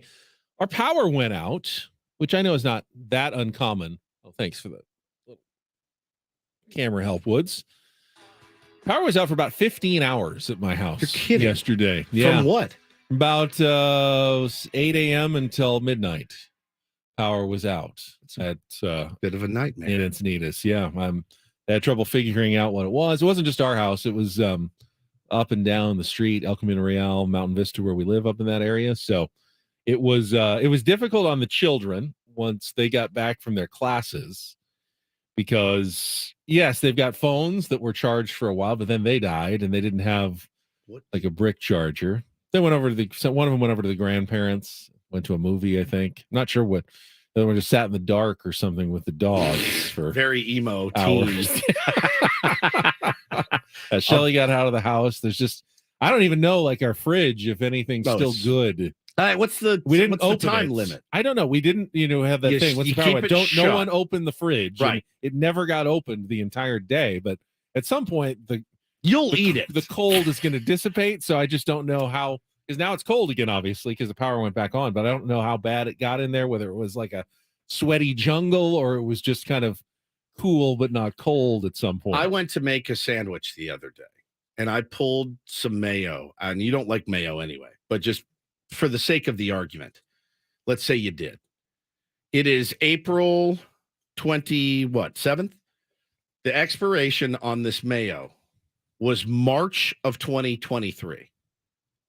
So one month old, almost 2 months old. Now, but remember when the mayo was first produced, that date was well into the future. Right. That wasn't the date they created the mayo. No, correct. No, I'm saying that's the expiration date. Would you have eaten it anyway? Both of you. All right. Let's say it's not mayo. Mayo feels like you wouldn't do it. Mustard. If it was mustard, which feels different. Does mustard even go bad? I mean, it's made with like vinegar, which is basically a cleaning product. It goes bad. It does. Mustard can go bad. We're talking 6 weeks ish after the expiration. I'm not as militant about expiration dates as you would think. I think they're very cautious on them, and that you can. I mean, I'll give it a smell, and if it's okay, and I don't know that I would use like drink milk a day after. What do you mean? No, dude. The day it hits, you're like, so much for that. You know what? I can judge for myself. Sometimes the milk is bad before it hits the date. It smells weird. And sometimes it's 3 days after, and it's fine. So I will keep my own countenance on what is and is no longer viable to eat in my own household. Okay. That date is, it can be a helpful suggestion, but it's not the be all end all of freshness. That's for sure. No. Now, here's the other thing that I wouldn't mess around with the food in the fridge. Once you've opened it, though, that date is for something that is still sealed. Once you've opened it, the clock is ticking, and pretty much everything's like a week. But wait, once you've opened it. So if I had waited to open that mayo till now, it would be fresher. Well, of course, yes. Yeah. Once you've opened it, the clock starts ticking much faster. Yeah. Okay. You know that use or freeze by sometimes says refrigerate after opening, all that fun stuff. I like that. You refrigerate your mail. Yeah, of course, because it is shelf stable. I mean, when you go to the grocery when you open after you open it, you have to put it. But in the grocery store, they don't keep it in the cooler. It's just on the shelf next to the ketchups and the salad dressings but even and the something mustards. Like that, if I make a peanut butter and jelly sandwich, yes, I like cold jelly out of the fridge. Yes, even though you could put it in the pantry, I do believe. Well, the first time, like as soon as when I bring it home from the grocery store, it goes right into the fridge because eventually, when I do make a sandwich, I'm going to want it that way. Makes sense. A peanut butter is very shelf stable. Oh yeah, we don't fridge that. And I keep it for a long time. Always put the peanut butter in the fridge. I was like, what are we doing here? No, that's not good. My wife now buys peanut butter in a packet. It looks like a Capri Sun packet. You know why? She goes, I don't trust myself with the whole jar. So she gets, they're all almost like she's going to eat the whole jar. Correct. If she has it? She will murder. See, now I go to Costco and get 2 of the big Jifs, and they're good for a long time. God, it's too much peanut butter. It's too much. it's not necessarily the best thing True. for you. No. So, We were just talking about milk, and I was like, I don't drink a lot of milk. I don't either. I don't have a lot. We don't have milk You in know our what fridge because my go-to would be cereal, and I'm not disciplined enough to eat healthy cereal. No. I'll take down a whole box. and I of, eat a Craig bowl Captain from Crunch. Friday. Like I eat a whole thing. So grocery store I'm like, peanut no, butter. no milk. I can't have cereal. It has sweet. It's sugar in it. It's Yeah. not healthy Delicious. for you, but most people are putting it on sandwiches and bread. Crackers. So the way I kind of justify it is I do it instead of dessert sometimes, and I just take one spoon, boom, get it in there, and have one spoonful, and that's trough. one. It's a big spoonful, but what is it, like 2 or 3 tablespoons worth? Yeah. And that's just dessert. And I go, you know what? That's very satisfying, and it's not that bad for you. Peanuts have some protein, and Yeah. taste right. good, and I'll just do that. A scoop All right. of peanut butter. Fantastic. All right, that's segment How did 1 you of our gain all the Padres weight? pre-game show. Up next, we'll hear Bob Melvin on his. How do you eat peanut butter, Bob? I'm gonna ask him tomorrow, just to make people mad. Go back to our starting lineups again when we come back with Ben and Woods on San Diego's #1 sports station. Like we have 20 minutes extra to do, but we're still in the show that we normally do. Yeah, Let's not go off the rails entirely. It's 97.3 The Fan.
All right. Are the Tampa Bay Rays panicking?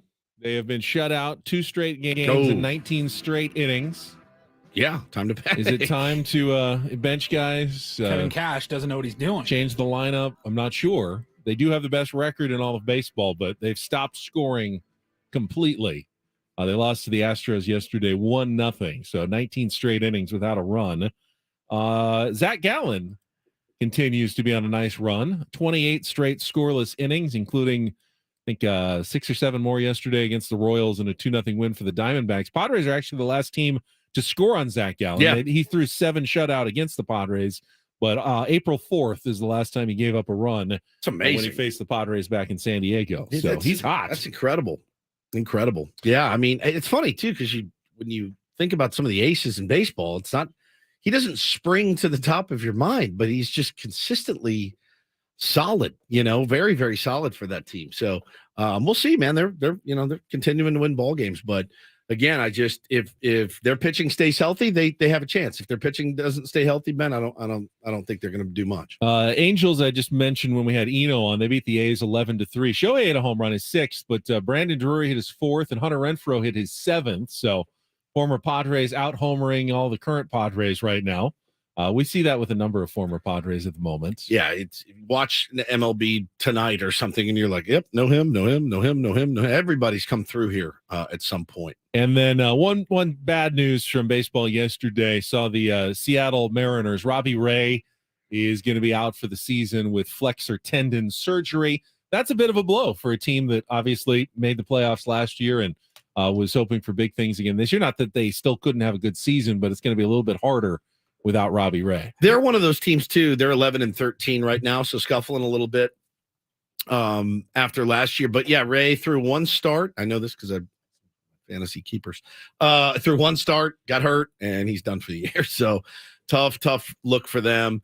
I saw a few days ago, I think it was John Boy or somebody posted a clip. Have you seen their new celebration? Their home run dugout celebration? Yeah, they've got the trident. Trident. Everybody's got cool celebrations now. I wonder where they came up with I that know, idea. doing fun stuff. Do we do one, or we just don't hit home runs? We do the Polaroids. We don't hit home still. runs. We do Polaroids. It's Polaroids. still. I feel like Which we is still need better something- than anything else. Yeah, but I think that was last year, right? That was last year.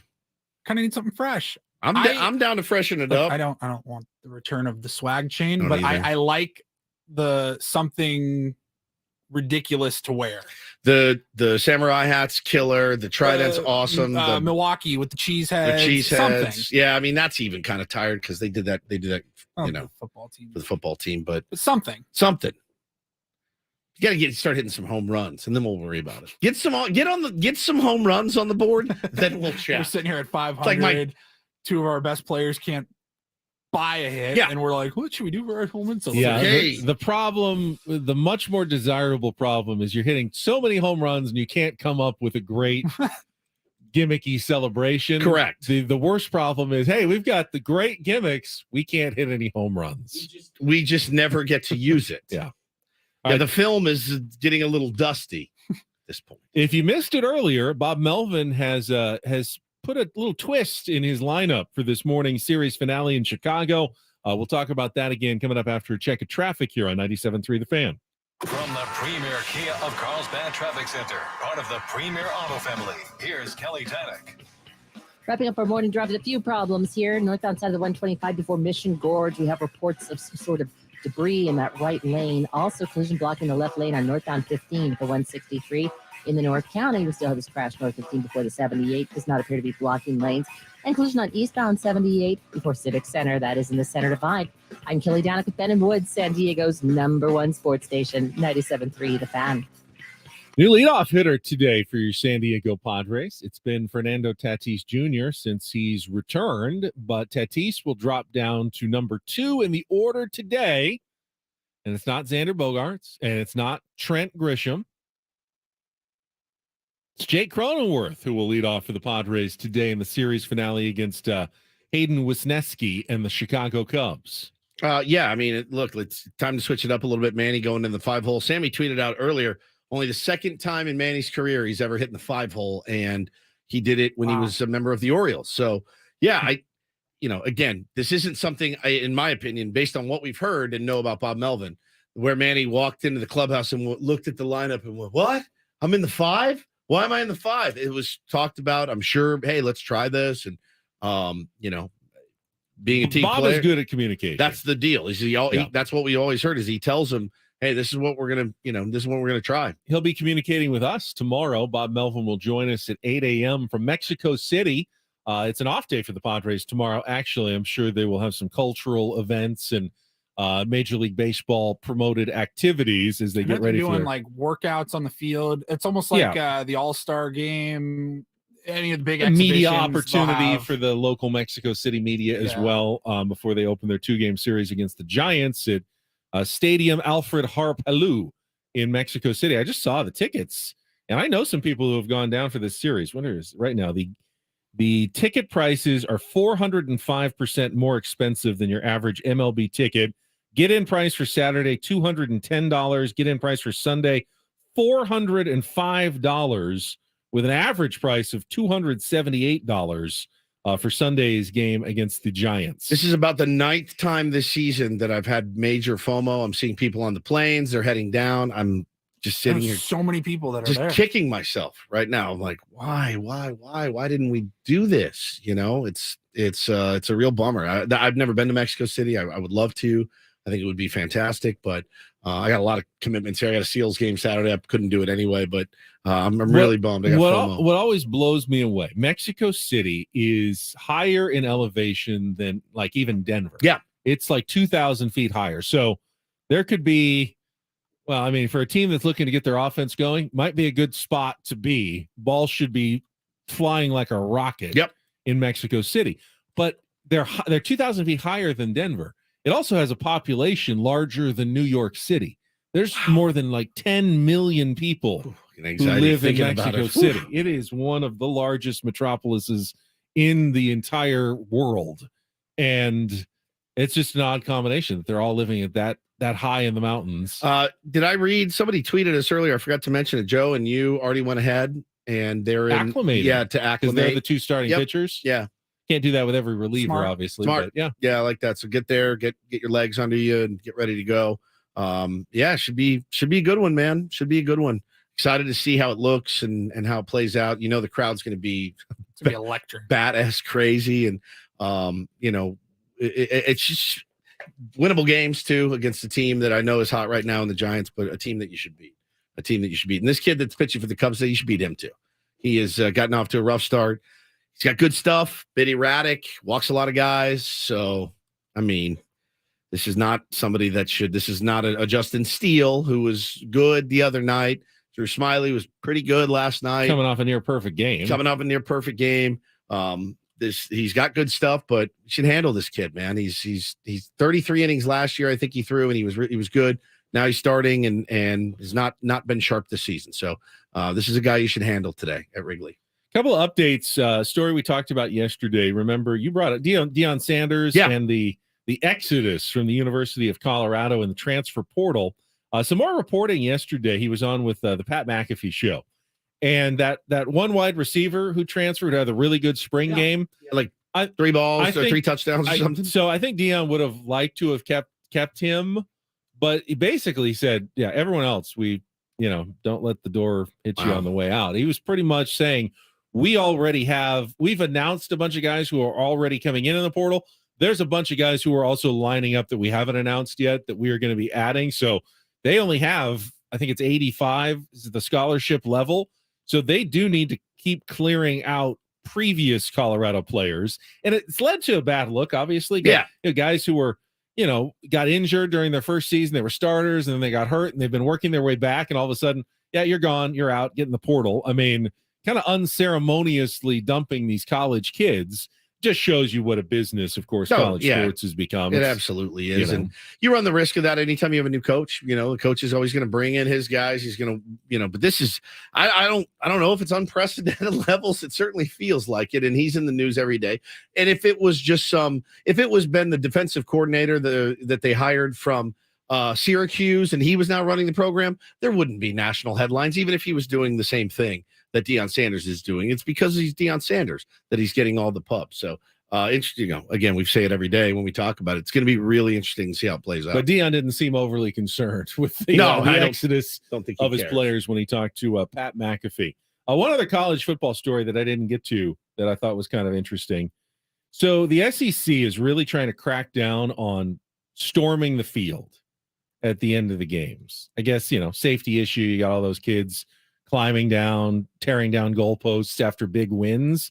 And it's been such a problem that they've discussed ways that they can like penalize teams. How about a moat? Oh, there's one moat, practical solution. A moat around the field with a practical solution. Well, they already have hedges around one of the field, and it doesn't stop anybody.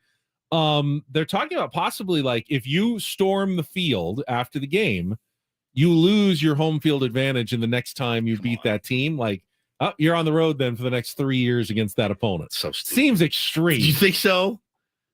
You're not going to corral drunken college kids. Especially, you think some drunk senior gives a crap about what happened? Have fun playing in Auburn. Like, he didn't care. Like, he's hitting that field, dude.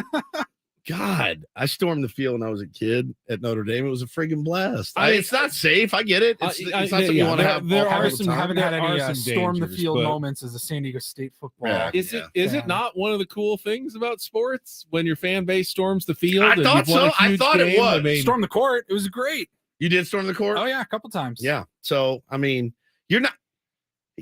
How are you gonna stop it? Electric shock fence. It's electric shock fence. They tried that in soccer, and many people died. Yeah, as they got crushed up against the barriers that they raised up on the field, and everyone started storming, and the people on the front were just like crushed to death, literally. 2011 in Vegas for the Mountain West tournament. It was the year San Diego State finally got the best of BYU there, beat Jimmer and them, and I mean it was a ass kicking. So with like 5 minutes left, we all moved down from the student section. We're on the main concourse. We're just waiting. It's a mob. There's 1,000 Aztec fans ready to run down the aisle onto the floor with 5 minutes to go. And there's like 2 security guards there, and they're trying to push everybody back. And then they just said, screw it. Not going to happen. What are you going to do? Yeah. You're either going to lose your life and get trampled on probably, or just let it happen. You can't. I mean, that like Paulie said, they don't care. They're not going to care that you lost. And who are you going to pin it on? There are college kids in the SEC that have been tailgating since 7 in the morning. Yeah. Good luck. A moat. Just don't win any big games. It's not a problem. Just a moat. A moat is the only way to do it. That way you're at least going to be soaking wet. Yeah. Just a giant moat around the field. That'll get the job. That would look cool. It would look really cool, actually. Maybe there's alligators in there. Maybe there's not. You never know. It could Don't risk it. Yeah, they're in that season during the PGA Tour playing those tournaments in the South. There are alligators on the course. I saw some last week. That no one seems to care that much about alligators on the golf course. They're in Mexico this week. Did you make? I know you're in your golf picks pool. You got to remember. Finau. Make the cut. Tony Finau.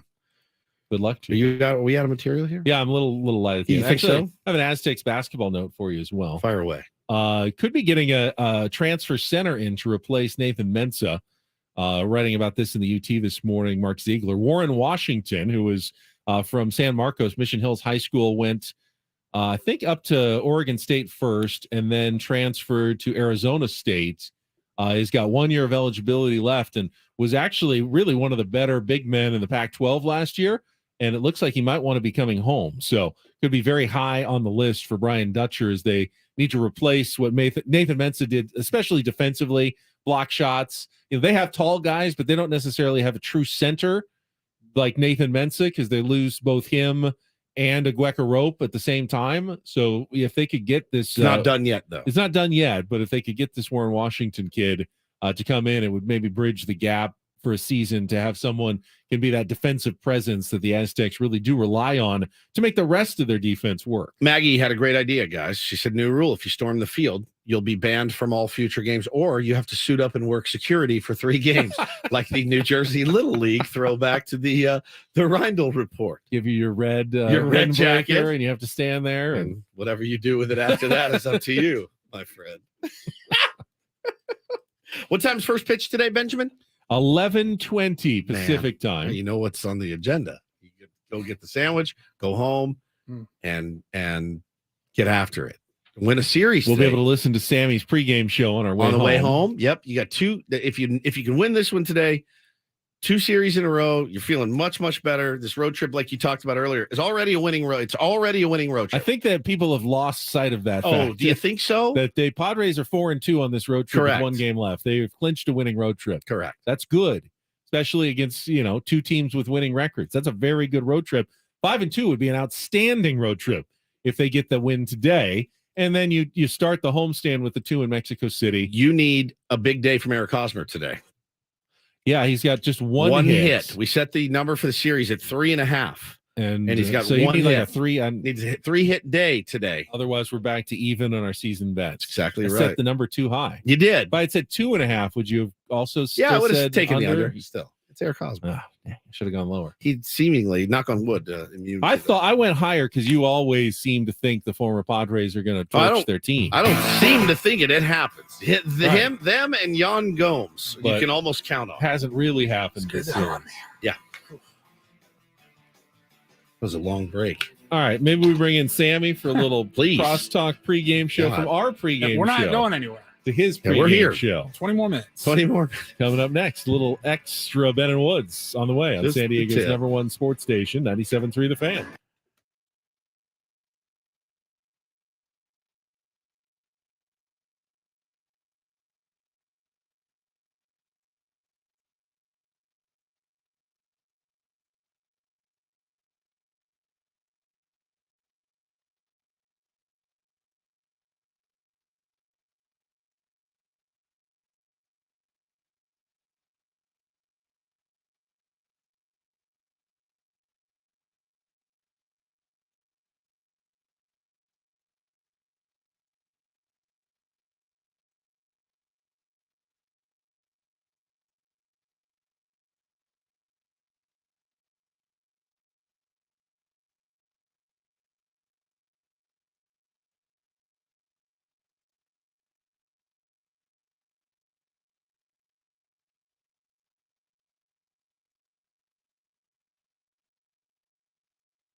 Hour number 5 of Ben and Woods. You wanted a 3-hour show. No, we're going the other direction here. It's not that I didn't want it. We negotiated it. So, I mean, it's what every other sports person in town does. 4 hours and 20 minutes and like it this morning. Yeah.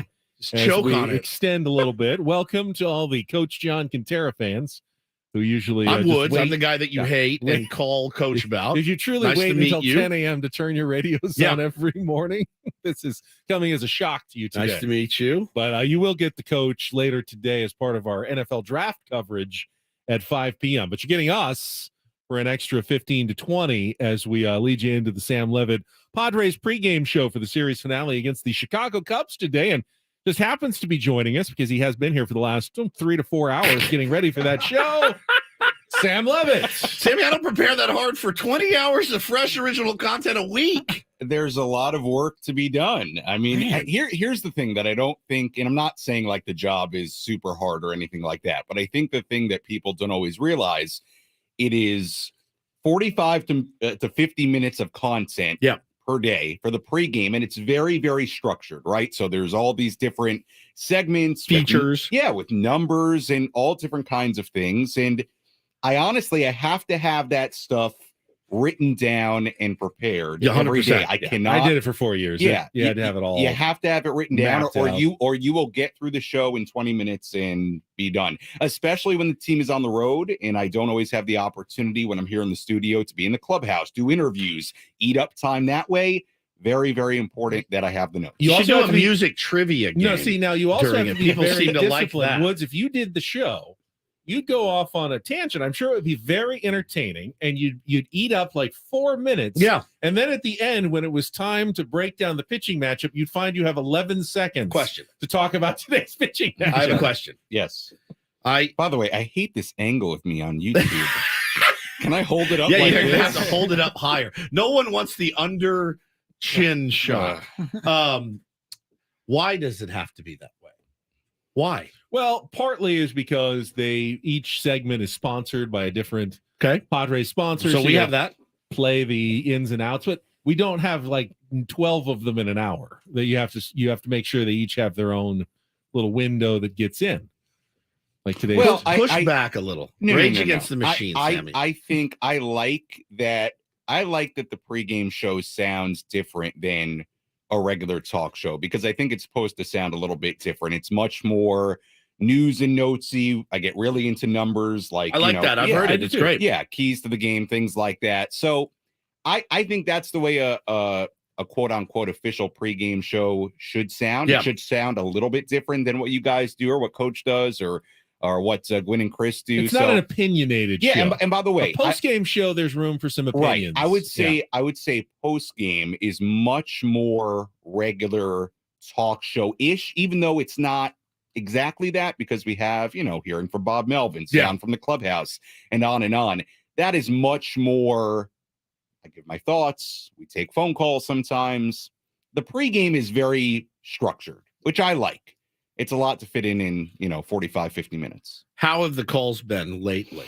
They've been We had fine. none the other night. I know you were upset. I said, look at it as a blessing. Yeah, they've been after that fine. shutout. No, they've been good. Yesterday was good. We had one wacky night of calls. This was when they were at home. I was at the ballpark. There was all kinds of stuff going on. That was one wacky night we had. But really, aside from that, look, we have people frustrated sometimes. Sure. And by the way, that's all right. Like, I get it. Now, I tend to be, like I think you guys are too, pretty level-headed. I'll be the first one to say I think guys like Soto and Manny are going to start hitting here at some point. All things considered, being 500, being a game out of first place in the National League West, it could be a lot worse.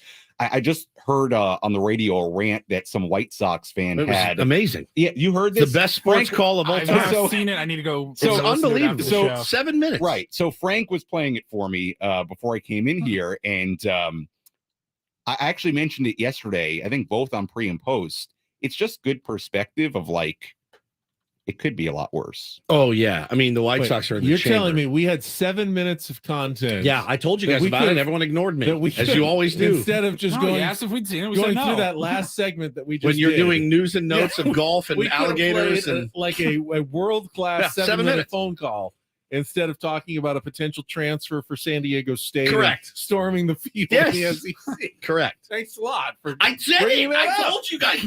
Guys, it's incredible. I listened to it yesterday. It's amazing. It's the best call ever. Oh, that was yesterday? Yeah, it was yesterday. Oh, okay. It was unbelievable. It's truly the Didn't best. exactly have 7 minutes to just We listen did. to that. We had it. We had it in the last segment. It was really good. It's a really good call. It's one of the most well thought out calls. I do have something for you. Yes. I get this last night. I'm watching the game, and the first inning was terrible. It was the worst at bat I've ever seen from Manny Machado, who is my favorite baseball player. The worst at bat I've ever seen. I don't think that's an exaggeration. I think that was the worst at bat I've ever seen him take. I got a DM, and here's what it says. Why do you have M&Ms? Because I would like M&Ms. I just got them, and I didn't have to eat them because we had to come back on the air. It's not like a good luck thing. But they're just sitting there on because we're on the air. No one likes to hear anybody eat on the air. Okay. That being said, I got a DM yesterday right after the first inning. Ready? Soto and Manny look terrible. I wrote back, I know. I'm watching. Thanks, Skip Schumacher. I'm watching. I will admit that they look terrible right now. When are people getting mad at you like they're getting mad at me for saying, I believe that Juan and Manny will hit? What am I supposed to say? Well, I do think that. Right. I don't think they won't. What is the other option exactly? What is the other option? And by the way, if you wanted a lineup shakeup, you got it today. Yeah. You got it today. You got it I'm today. excited to talk to Jesse about it. We'll have him coming up around 10:25. Give him our love. Yeah. You got it today. You know, Manny Machado, I tweeted this out. He's hit fifth once in his entire career in 2015. Crazy. He has not hit below the cleanup spot since that day in 2015. It's amazing. Okay, so there has been a lineup shakeup here. They got Soto in the 3. Soto's numbers, some of the best of his career, have been in the 3. You know what? Look, I'm one of the people where, to me, it's like, look, the situation, no matter where these guys hit the top 4, it's a pretty good spot to be in for any of these guys. But you know what? With the struggles of Juan Soto, why not? If you are try it. If you are a Padre fan, do you want to hear me say, I don't think Manny and Juan Soto will ever hit again? Because I don't feel that way. No. I don't feel that. What is the alternative to saying, I think they'll come around? What's the alternative? Let's be logical about this. What do you want to hear me say on the? I said it's the worst at bat I've ever seen. Both of them need to pick it up. They got to get it going. We can't do it without them. Enough's enough. You can't cut Manny Machado. You're not going to cut them. You're not going to trade Juan Soto right now. Why would you trade somebody when his value is at its lowest ever in his entire career? So, what do you? If you're a Padres fan and you want to see them win, why do I feel like people are gloating when Juan Soto has a bad night? It's like gloating, and they're in my DMs going, are you still sold on this guy? I'd trade this guy for anybody right now. And I'm like, yeah, I am, because I think he will hit. I'm not lying to you. I really feel in my heart and soul that he's a good hitter. And Machado or mostly Soto? Just Soto. Mostly Soto. So, because I see a lot you of literally just watched Padres baseball 3 weeks ago. 3 weeks ago. How could you possibly question Manny Machado? It's unbelievable. Now, if you had been watching Juan Soto with the Nationals like every day, you'd have that same feeling. Like, Correct. Of course, this guy is going to hit. Correct. If And if we went and did. got some diehard Nationals fan on the show tomorrow, I guarantee They you, all want him back. Every person that's a fan of the Nationals, come home, Juan. Come home, Juan. Yeah, come we'll take home. you back. Come on. We'll take you back in a heartbeat. They all want him back. At half the price that we half the sold you price. to the Padres, but we'll take you back. By for the sure. way, Mackenzie Gore did pitch Had a nice, well 10 yesterday. strikeouts, He's doing well. Mackenzie's a really good guy. I had him in Amarillo in 2019. Good guy, and I'm rooting for him. We had him when he was 19 years old on our show. I'll tell you the bit that I don't like lately on Tatis Twitter. is a stud. From Padres fans. Maybe it's just a few of them. It's some of our tier ones, and it's when the other team scores a run and it's game over. I love that. Yeah, I hate that. It kills me. I hate that bit. I love it. I think it's so funny.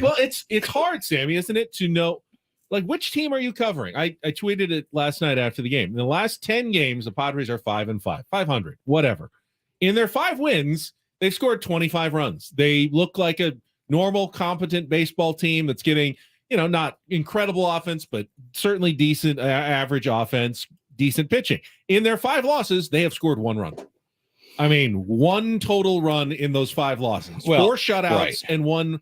So which team is it? I mean, the team that wins doesn't look like there's really any big problems there. The team that loses looks completely lost when they lose. They look completely like they're never going to figure it out. I am very confident in saying that this team is not the team that has got shut out 5 times in the last 16 games. That is not the reality of the offense. And by the way, you talk about like what is the other option with Manny and Soto as they struggle.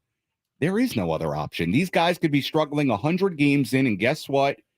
They're going to be out there every day trying to play. Bob Melvin was asked yesterday about the off day for Soto, if that's been a consideration, and he basically said, nope. It sounds like maybe that conversation has been had, but that Juan wants to work his way out of it, wants to play. And by the way, there's no guarantee that you give Soto an off day today and he has an off day tomorrow and he's fresh for the Mexico City series. There's no guarantee that does anything positive. For most of Could my be life. worse. I mean, it's hard to be worse than 0 for 5 with 3 Ks. He did hit a ball hard, but he that's the other thing too. I'm seeing a lot of this, and this is, you don't like the game over bit. You know what I don't like? These guys don't care. They don't care. I'm telling you, I saw a moment last night. It was fleeting. Toddy gets that hit, drives in those 2 runs. First guy at the top is Manny, who is dying right now. He's scuffling. He's crushed. He's not hitting the ball at all. Top step, pointing. F yeah. Like, that's not a guy that got his bag and doesn't care. That crap needs to stop. It needs to stop. If you didn't watch that guy on one leg with 5 hours of treatment, if that hasn't bought him a month for Padre fans, give me a break. That hasn't bought you a month of struggles. Come on.